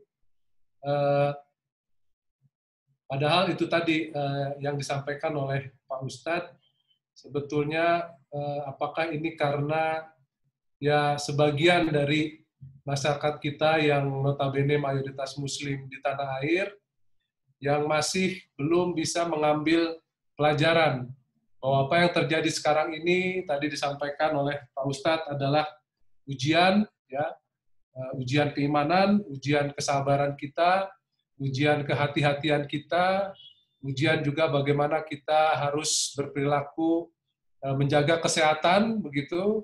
Tapi faktanya di tanah air, meskipun sudah ada kebijakan pemerintah, PSBB, ya, tidak boleh mudik, jaga jarak dan sebagainya, ternyata masih banyak warga kita, masyarakat kita di berbagai daerah yang istilahnya kalau bahasa Jakartanya Pak Ustadz ngeyel gitu, ya. Sudah jelas kebijakan pemerintah, anjuran himbauan pemerintah, meskipun tidak menggunakan istilah lockdown, istilahnya PSBB, tapi sebetulnya kalau belajar dari pengalaman pemuda-pemuda itu, sebetulnya sudah jelas bahwa inilah ujian yang sedang kita hadapi. Ya. Namun itu tadi Pak Ustadz, saya tidak tahu apakah memang sebagian, saya katakan sebagian warga kita masih belum paham mengenai teladan dari para pemuda, 7 pemuda yang pada waktu itu selama 309 tahun di lockdown ya oleh Allah Subhanahu wa taala. Jadi sebetulnya Al-Qur'an sudah memberikan contoh dan teladan buat kita semua, khususnya kita sebagai umat muslim. Jadi moga-moga apa yang tadi disampaikan oleh Pak Ustadz juga didengar oleh saudara-saudara kita di tanah air, khususnya yang itu tadi, yang masih ngeyel-ngeyel. Berusaha mencari celah, ya nggak boleh mudik, ngumpet-ngumpet, ya kan, mau pulang kampung, gitu. Padahal sudah jelas bahaya yang akan dihadapi jika sampai terpapar oleh virus yang mematikan. Itu saja Pak Ustadz, sekali lagi terima kasih. Saya tunggu kunjungan berikutnya dengan jamaah ke tanah suci Palestina dan juga negeri para nabi Yordania. Terima kasih. Assalamualaikum warahmatullahi wabarakatuh.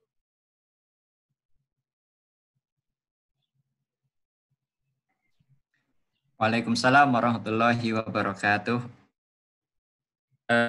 Untuk berikutnya kami akan membuka beberapa pertanyaan. Dari awal ada beberapa orang yang ingin bertanya. Mungkin kita akan membuka dulu 3 orang untuk bertanya. Salah satunya sudah ingin bertanya, yaitu Ustadz Afrizal. Kepada Ustadz Afrizal, kami persilahkan. Mungkin bisa diaktifkan videonya untuk bisa bertatap muka langsung dengan Ustadz Fahmi Salim. Ya, udah nampak ya? Ya, terima kasih. Assalamualaikum warahmatullahi wabarakatuh. Terima kasih moderator, juga terima kasih kepada Ustadz Fahmi Salim Zubair, ya, pembahasan yang cukup menarik ya. Perkenalkan Ustadz, nama saya Afrizal TW, mahasiswa S3 di Universitas Islam Yordania, Wise University. Satu angkatan juga sama Ustadz Miftah. Ustadz, ada beberapa mungkin yang ketika saya melihat pembahasan kita pada sore hari ini meneladani kisah Ashabul Kahfi pada masa-masa pandemi, bisakah terjadi? Tapi kalau misalnya melihat daripada kisah Ashabul Kahfi sendiri, ketika diceritakan, mereka itu kan orang-orang yang lari ke gua ingin menyelamatkan akidah. Sementara kalau misalnya kita perhatikan pandemi sekarang itu, secara sepintas mungkin tidak ada terkait sama akidah. Kalau kita misalkan ingin melebarkan lagi, misalkan seperti Ashabul Kahfi lah, mau tidak mau ini akan menyinggung namanya, kalau misalnya yang viral sekarang itu yang seperti ada disebut orang teori konspirasi lah. Ya, biar agak seru dikit kan. Teori konspirasi, ketika misalkan ada suatu teori konspirasi yang mana dikaitkan dengan Zionis lah, Rothschild, Rockefeller dan segalanya yang berdiri di atas itu, dengan rusaknya misalkan tatanan dunia, itulah bahasa mereka. Meskipun saya sendiri ketika melihat teori konspirasi itu tidak semuanya saya tolak, tidak semuanya saya terima, tidak semuanya pula saya tolak, karena hal-hal yang diungkapkan di situ adalah sesuatu yang tidak saya dapatkan di sekolah. Dan nalar yang mereka gunakan sangat menarik ya. Seperti misalkan seperti nanti ketika mereka membuat tatanan dunia baru atau apalah itu. Saya tidak terlalu tertarik ke situ. Tapi dengan Ashabul Kahfi ini yang ingin menyelamatkan akidah, ketika kita kaitkan dengan zaman yang akan mungkin terjadi ketika adanya malhamah kubro nanti, apakah mungkin seperti ada tawaran yang namanya mendirikan kampung muslim? Karena sebagaimana yang mereka dengung-dengungkan itu adalah bahwasanya seperti misalnya kita kaitkan masalah ekonomi, keuangan dengan mata uang sama uang itu beda. rupiah atau dolar yang kita pegang itu mata uang, bukan uang kan. Sementara emas itu uang gitu dan sebagainya. Mungkin tidak, misalkan dengan adanya misalnya namanya kampung muslim meneladani dengan Ashabul Kahfi ini. Karena kalau misalnya kita kaitkan juga dengan lockdown itu, saya rasa ya belum belum seperti Ashabul Kahfi juga. Ya Zat ya, mohon maaf, belum seperti Ashabul Kahfi juga. Kemudian, nah itu yang pertama. Kemudian yang kedua, Zat, ketika ayat di Ashabul Kahfi, di surah Al-Kahfi menyatakan, lawit tala'ta alaihim, lawallaita minhum firara, walamulita minhum ru'ba. Yang menjadi pertanyaan saya di sini, Zat, ketika Allah menjelaskan di situ bahwasanya ya Muhammad, ketika kamu menyaksikan mereka, niscaya kamu akan berpaling, lari, dan ada rasa takut. Pertanyaan saya ini, apa yang menjadikan Allah menjelaskan seperti itu, adanya rasa takut ketika melihat Ashabul Kahfi tertidur? Kalau kita misalnya melihat orang tidur, nggak takut kita. Bahkan kalau ada yang ngorok, kita videokan kan, kita rekam gitu kan. Nah, jadi apa yang menjadikan ada dijelaskan Allah di situ seperti itu, Ustaz? Mohon maaf kalau ada yang salah. Syukran, Ustaz. Assalamualaikum warahmatullahi wabarakatuh.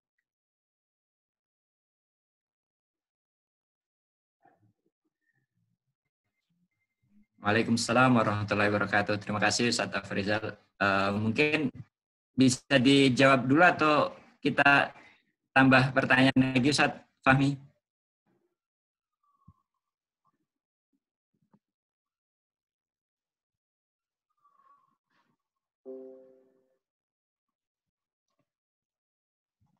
Nggak hidup suaranya, Ustaz.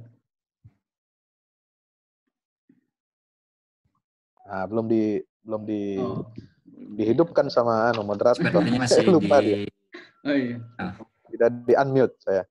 Oh. Jadi begini, bicara tentang teori konspirasi, ya. Oh ya. Sekarang bukan saatnya kita membahas itu. Sekarang langkah yang paling mendesak, yang prioritas itu adalah menyelamatkan nyawa. Ya, ini virus ini fakta. Ya, orang mati juga fakta. Orang terinfeksi fakta di seluruh dunia. Tadi datanya sudah disebutkan jutaan orang, ratusan ribu yang sudah mati di seluruh dunia. Jadi fakta-fakta ini harus kita hadapi terlebih dahulu. Ya, orang yang ulil albab itu jangan lari dari fakta, jangan lari dari realitas. Ya, orang kalau hanya fokus bicara tentang konspirasi lalu menjadikan itu sebagai pembenaran. Oh ini konspirasi orang musuh Islam, ya, untuk menjauhkan umat Islam dari masjid loh. Faktanya bukan, ya, yang terjadi begini bukan hanya umat Islam, ya, dipisahkan dari masjid, semua penganut umat beragama. Ya, kalau dibilang ini konspirasi Yahudi, Yahudi juga kena, ya, mereka kena. Kalau ini konspirasi Kristen terhadap umat Islam, mereka justru lebih banyak lagi korbannya. Ya, pendeta-pendeta di Italia, ya, di Vatikan, di mana-mana itu banyak yang jadi korban, ya, ketika melakukan pemberian pemberkatan kepada jemaat, ya. Di Lembang, ya, itu korbannya pendeta, bos. Ya, ini nggak bisa disebut konspirasi terhadap kaum muslimin karena mereka justru lebih banyak korbannya. Ya, nah, kita kadang ini emosional, ya, mengatakan bahwa ini konspirasi. Ya, oke, kita boleh cari tahu itu nanti. Silahkan dicari. Ya, siapa di sini yang ahli konspirasi? Saya pun bukan ahlinya gitu ya. Soal bagaimana tatanan dunia baru, segala macam, Dajjal, ya enggak usah jauh-jauh lah. Dajjal itu ada di mana-mana. Ya, Dajjal kecil sebelum Dajjal asli keluar nanti itu sudah ada. Makanya Allah peringatkan.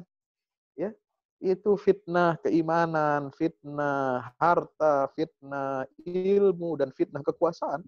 Itu adalah dajjal-dajjal kecil sebenarnya. Ya, maka kenapa Rasulullah mengatakan siapa man qara'a, ya, asra ayatin min suratil kahfi usima minad dajjal, ya kan? Nah, siapa orang yang membaca, dia hafal, kemudian mengamalkan 10 ayat dari surat Al-Kahfi, dia akan terlindungi dari fitnahnya dajjal, ya, sebelum dajjal beneran muncul, ya. Ini dajjal-dajjal kekuasaan, dajjal ilmu, dajjal yang menghalangi kita dari keimanan kepada Allah, dajjal yang menguasai harta manusia. Ini juga harus kita hadapi. Jadi kita harus proporsional. Nah, kalau disebutkan mengenai kampung Muslim, ya eksklusif isinya orang Islam, saya juga bingung dari mana istilah itu. Ya, sebab di zaman Rasulullah saja, ya masyarakat Madinah itu masyarakat yang plural. Masyarakat di situ ada Yahudi, ada umat agama lain, dan Rasulullah membuat apa? Mitsaqul Madinah, ya, perjanjian Madinah.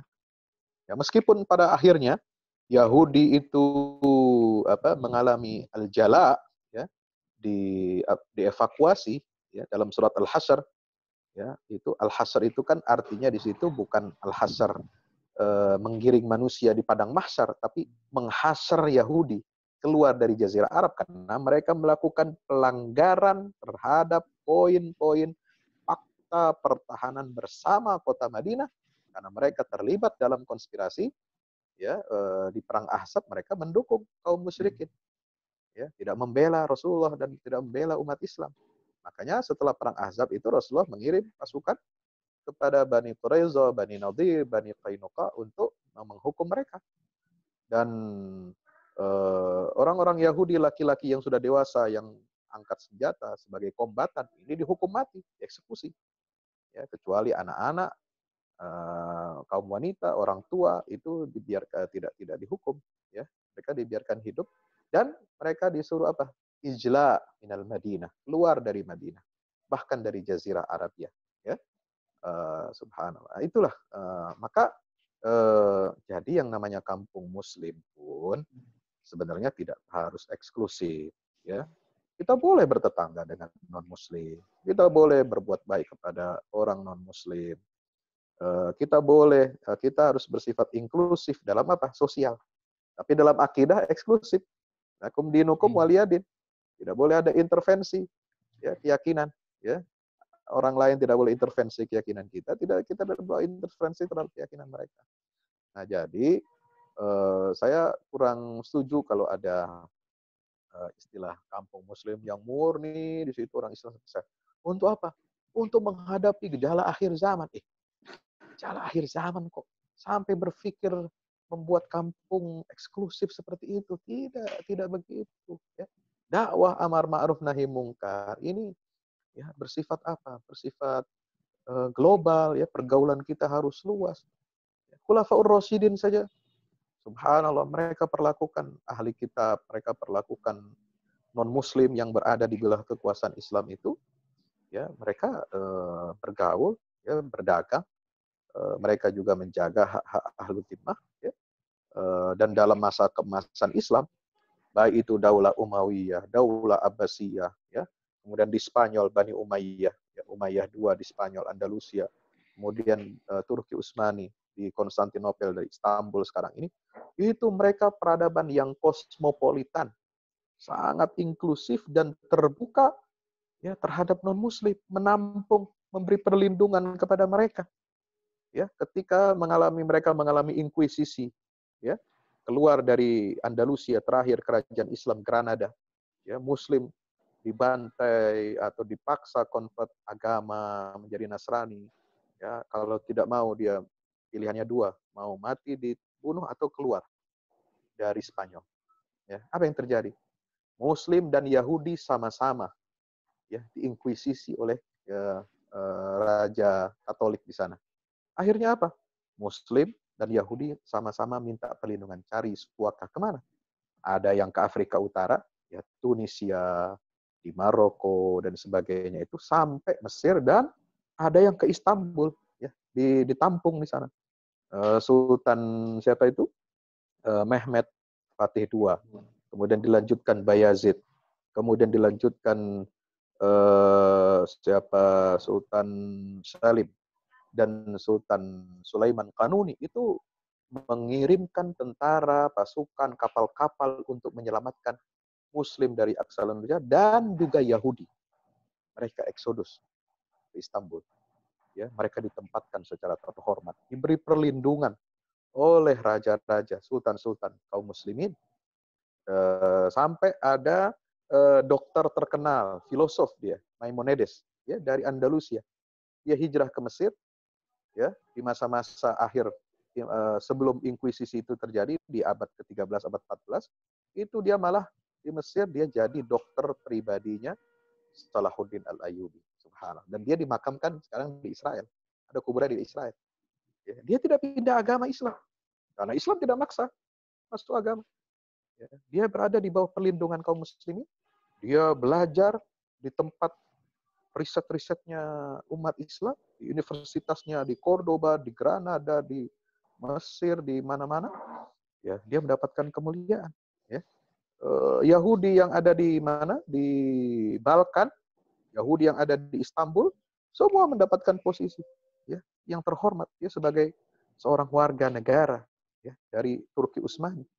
Nah, itu tidak mengurangi kita. Maka tidak ada sejarah dalam sejarah Islam itu umat Islam bersifat eksklusif. Nggak ngerti saya kalau misalnya ada Ustadz akhir zaman. Ya. Akhir zaman ini nggak usah lah. Akhir zaman itu nggak usah dibuat panitianya. Ya. Itu panitianya siapa? Jangan orang menyebarkan kemarin 15 Ramadan katanya keluar dukhon. Wah, suara menggelegar.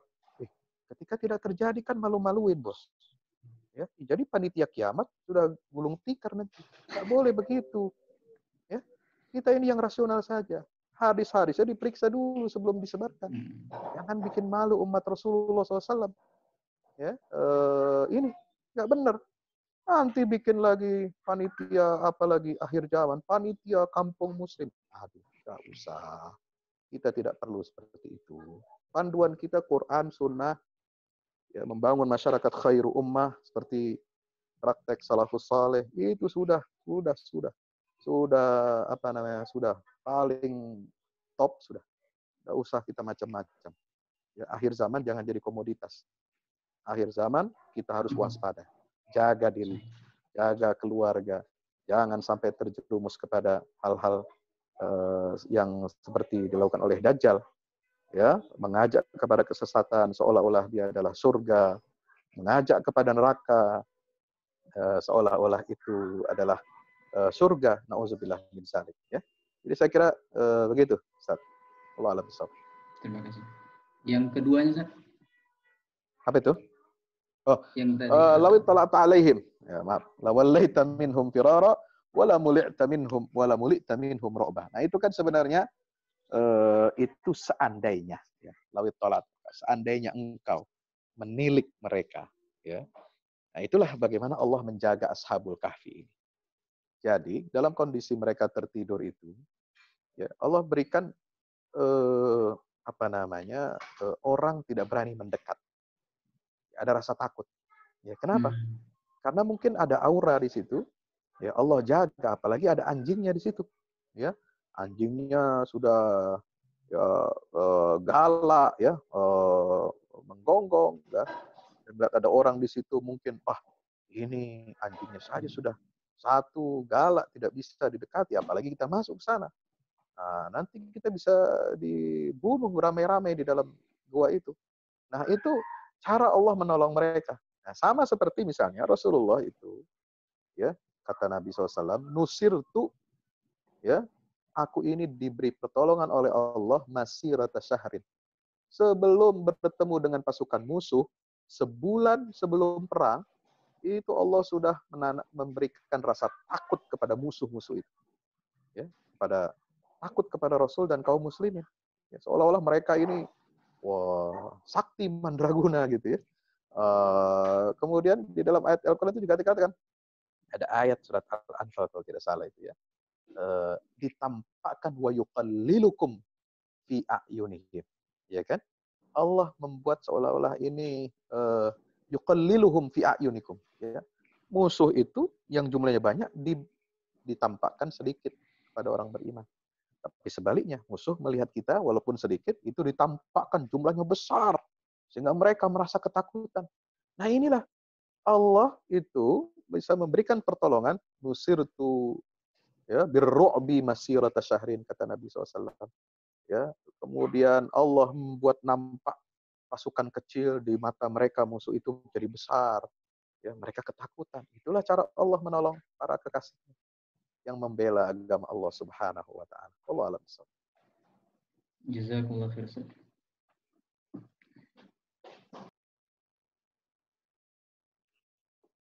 Ya, silakan. Masya Allah, penjelasan yang panjang lebar, Ustaz Fahmi. Kami persilahkan kepada kawan-kawan, Bapak Ibu, dan jamaah yang lainnya. Apakah ada yang ingin bertanya dan ingin menyampaikan sesuatu juga? Kami persilahkan.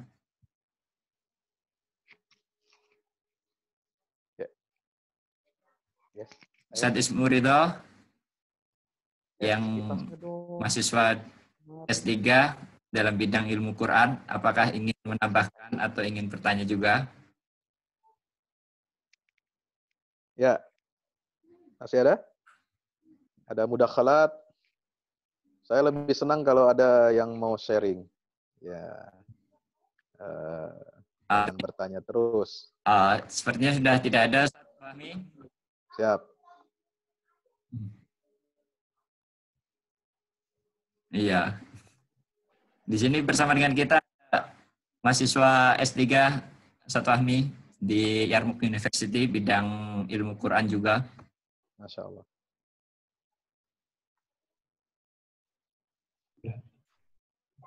Fadal. Ini ada nih, Pak Moderator. Ini Bapak Dubes juga ingin bertanya, Ustaz Fahmi. Silakan Bapak Dubes. Anda. Gantian, wajah. Enggak, Ibu. Ya, silakan Ibu. Assalamualaikum warahmatullahi wabarakatuh, Pak Ustadz.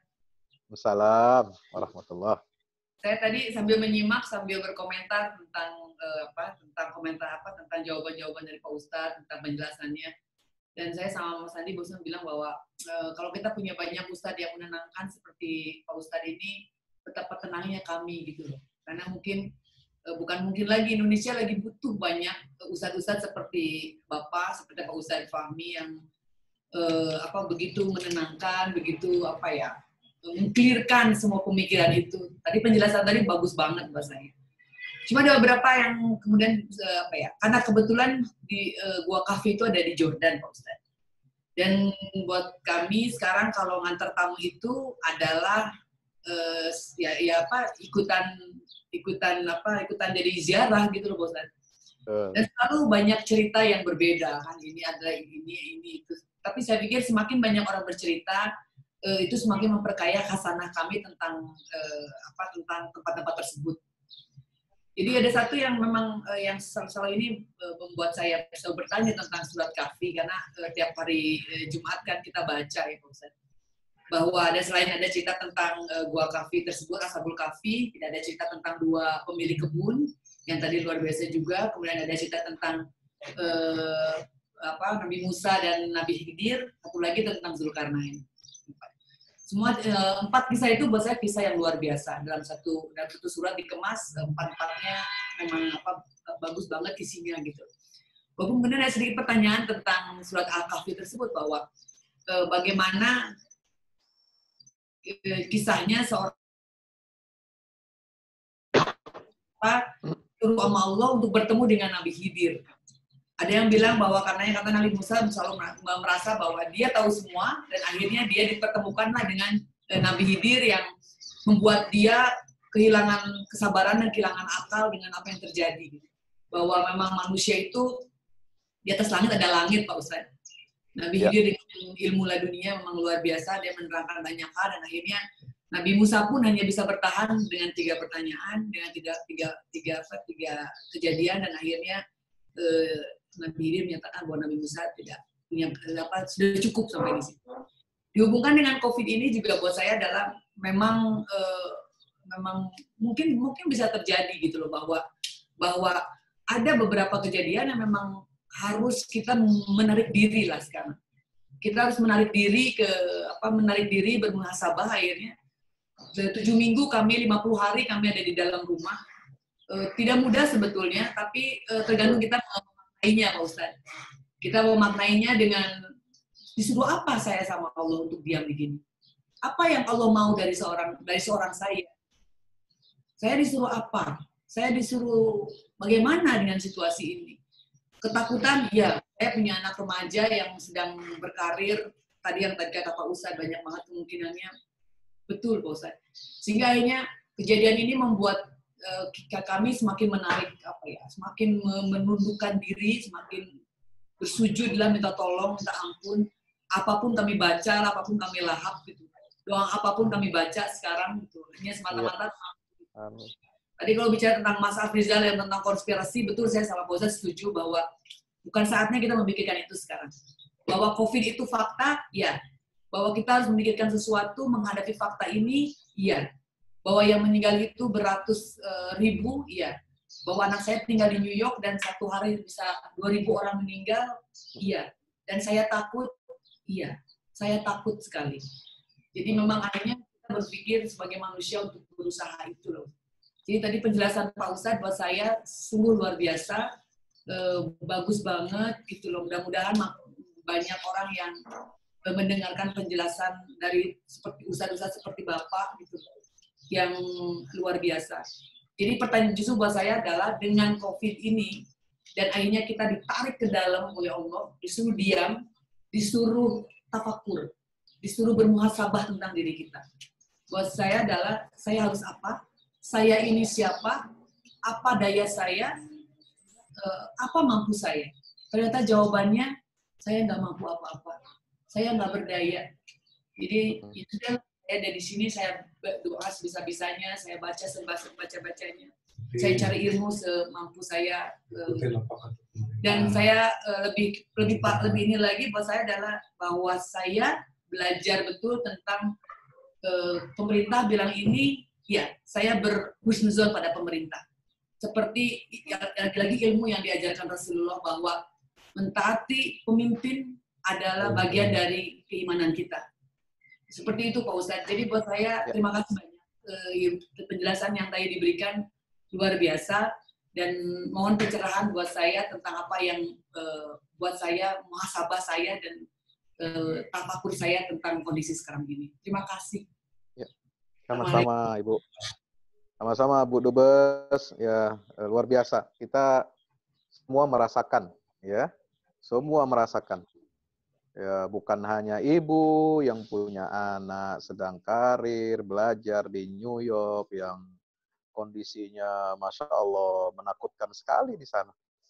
Ya, bahkan ketua pengurus Masjid Indonesia Al-Hikmah di New York itu juga wafat karena COVID. Ya, Pak Jumena, lupa saya namanya. Itu subhanallah banyak ya yang seperti ini. Dokter-dokter Muslim di Inggris, di Amerika, mereka berjuang untuk membantu para pasien COVID ini juga mereka juga gugur sebagai syuhada. Ya, itulah hikmahnya. Maka itu kenapa di dalam surat Al-Kahfi itu ya Allah bicara tentang takdir, ya itu direpresentasikan oleh Nabi Khidir, bicara tentang ilmu manusia direpresentasikan oleh Musa alaihissalam. Ya itu pasti ada hikmahnya. Kita harus siap menerima. Ketika misalnya ada kapal dilubangi, itulah simbol kehidupan kita ini diibaratkan dengan kapal. Ya, jadi kapal kehidupan kita ini kita harus siap-siap satu waktu, satu saat tanpa kita prediksi itu bisa dilubangi sama Allah kapanpun. Ya, kita nggak bisa memprediksi dan tidak bisa menolak takdir itu. Dan ternyata ada hikmahnya supaya kita jadi lebih kuat, ya, supaya kita jadi lebih siap-siap, supaya kita punya ketahanan. Ya, selama ini mungkin kita menganggap udah nikmat hidup kita enak seperti ini, ya. Tapi ternyata kita diuji dengan makhluk super kecil ini. Ternyata kita masih banyak sekali, ya, apa yang kita katakan pertahanan kita itu ternyata sangat lemah sekali. Ekonomi kita masih sangat lemah, sosial kita lemah, ya, mengandalkan pekerjaan juga tidak, itu lemah sekali. Ya, sekarang apa yang dilakukan adalah berserah pada Allah Subhanahu wa taala. Percaya dengan pengaturan Allah, dengan tadbir Allah Subhanahu wa taala, ya. bicara tentang kematian, bicara tentang apa itu tembok yang runtuh, ya, lalu dibangun lagi, itu semua hikmah dari Allah Subhanahu wa Ta'ala. Makanya apa namanya? Semua ini terkena, lapisan masyarakat terkena dampaknya. Ya, termasuk ustadz, guru ngaji, semua. Ya, saya 13 Maret itu baru pulang ya dari Barcelona menuju Jakarta. Sampai di Jakarta tanggal 14 Maret. Itu bawa jamaah juga. Rombongan tur peradaban Islam di Spanyol, di Andalusia, beberapa kota. Selama 10 hari itu saat puncak-puncaknya corona di Spanyol.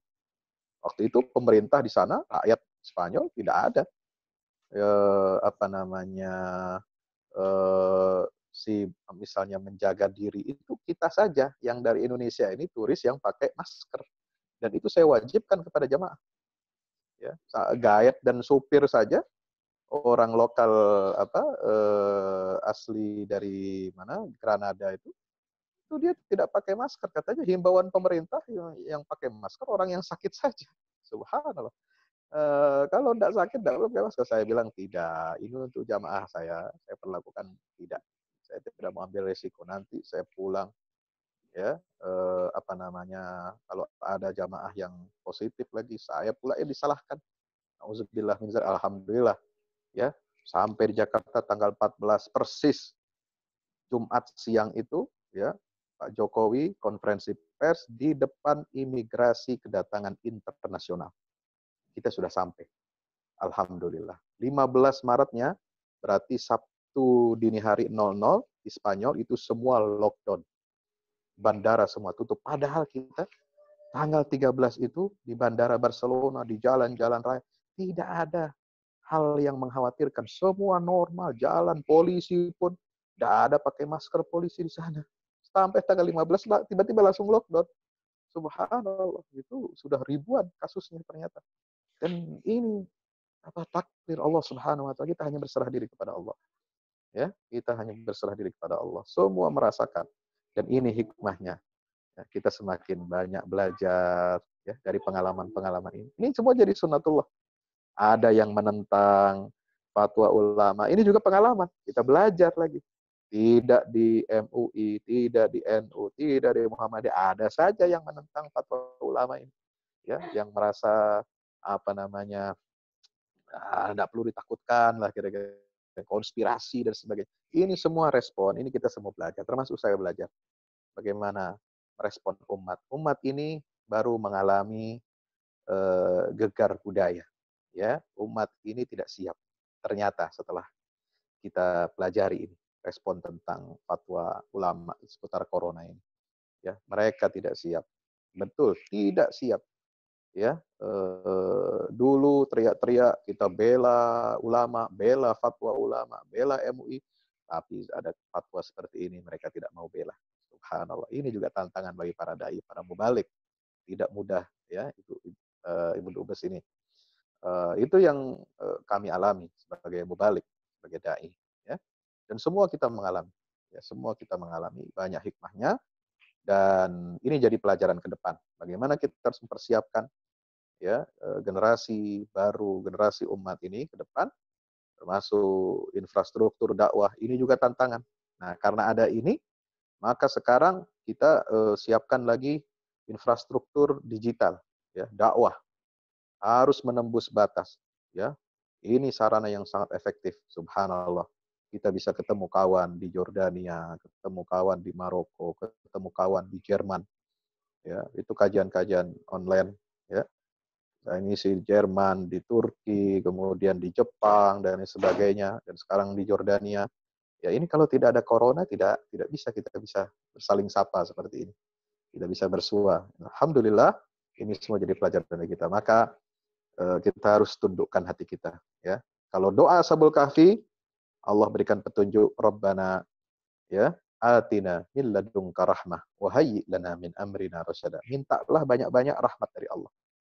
Dan yang kedua, mintalah ya kepada Allah, sempurnakan petunjuk yang lurus, karena ar-rasyad itu yang paling penting dalam kehidupan kita. Petunjuk yang lurus ini paling penting. Ya, petunjuk lurus itu yang diminta oleh jin.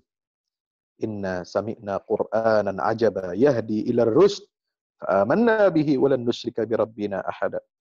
Ya, ar-rusd itu juga yang diminta oleh Nabi Musa, ya. Hal attabi'uka ala an tu'allimani mimma 'ullimta rusda. Ya, ya Allah, bukan ya Allah, maaf.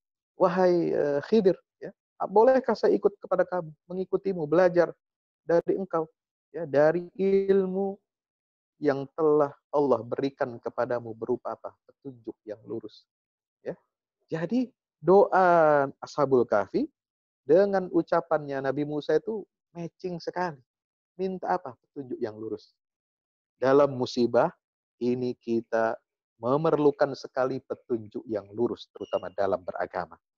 Karena pondasi agama inilah yang akan bisa membawa kita kepada perbaikan-perbaikan kehidupan kita di dunia dan akhirat. Wallahu a'lam bishawab.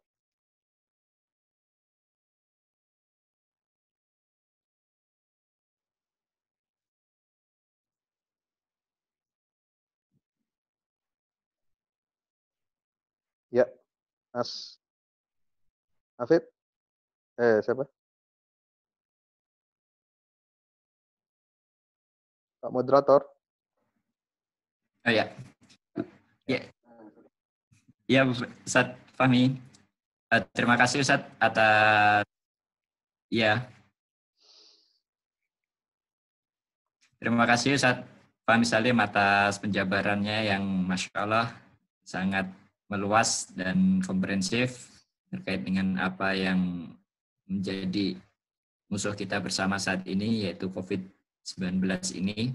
Mudah-mudahan di Indonesia yang saat ini prediksinya makin melambat, yang aslinya Juni sudah bisa untuk menurun, dan beberapa pengamat mengatakan harus sampai bulan Desember kemungkinan kondisi Indonesia yang aslinya bisa sudah stabil makin harus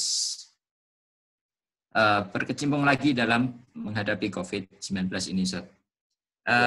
Karena berhubung waktunya ini kita sudah habis, Ustaz. Mungkin jika ada pertanyaan dan yang lainnya mohon maaf tidak bisa kita terima lagi.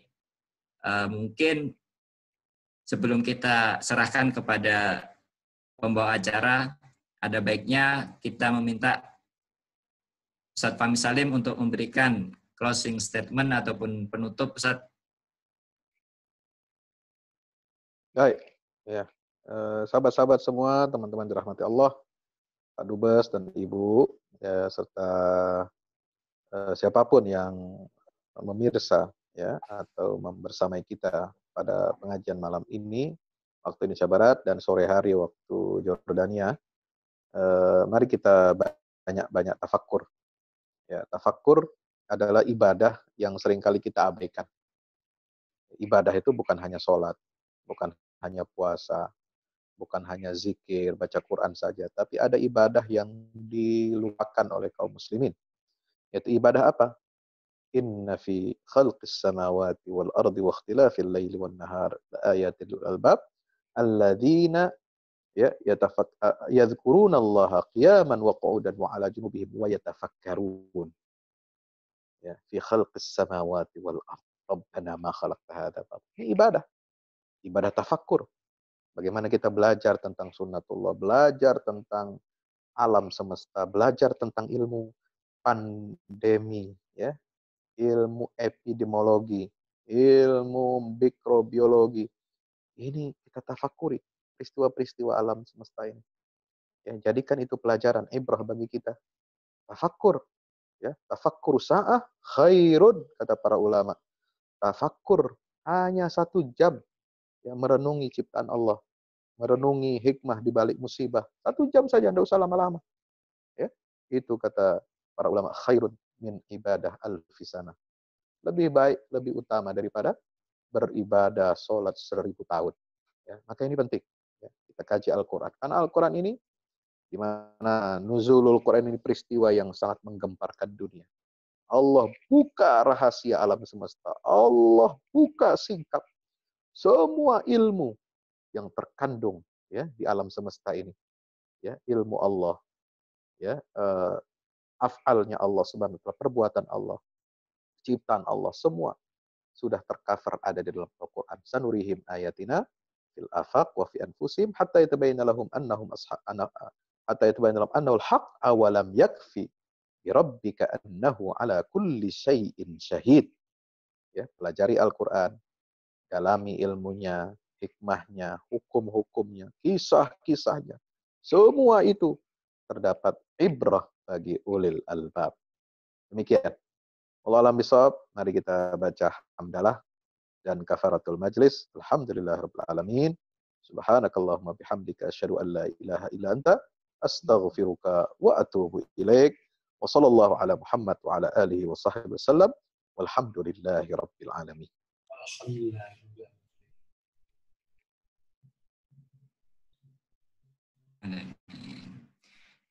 Alhamdulillahirabbil alamin. Terima kasih Sami. Terima kasih juga kepada Bapak Dubes dan Ibu Dubes atas partisipasinya dalam kajian diskusi online PCIM Yordania pada sesi yang kedua kali ini. Karena waktu kesempatan buat saya sudah habis, saya undur diri dan mohon maaf jika ada ucapan saya yang salah, baik sengaja atau tidak. Wabillahi taufiq hidayah. Wassalamualaikum warahmatullahi wabarakatuh. Saya serahkan kepada pada MC yang membawakan acara ini, Ustaz Hafizina. Alhamdulillah. Akhirnya kita sudah melewati acara demi acara pada diskusi online pada sore hari ini, waktu Jordania. Maka sampailah kita pada acara pamungkas, yaitu penutupan. Marilah bersama-sama kita tutup diskusi online kali ini dengan bacaan hamdalah dan doa kafaratul majlis bersama-sama. Alhamdulillah.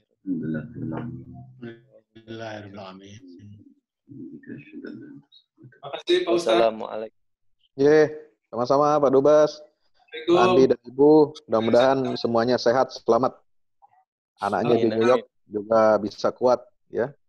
Insya Allah dengan izin Allah Ta'ala. Pak Ustadznya keren. Ya, mangga, terima kasih. Hadza min fadli Rabbi. Ya bluani asyura makfur. Terima kasih. Saya mohon pamit. Ya, Assalamualaikum warahmatullahi wabarakatuh. Waalaikumsalam warahmatullahi wabarakatuh. Assalamualaikum warahmatullahi wabarakatuh. Teman-teman. Terima kasih Bapak Ibu. Ya, saya sekarang 2 hari sekali nih ikut pengajian, alhamdulillah.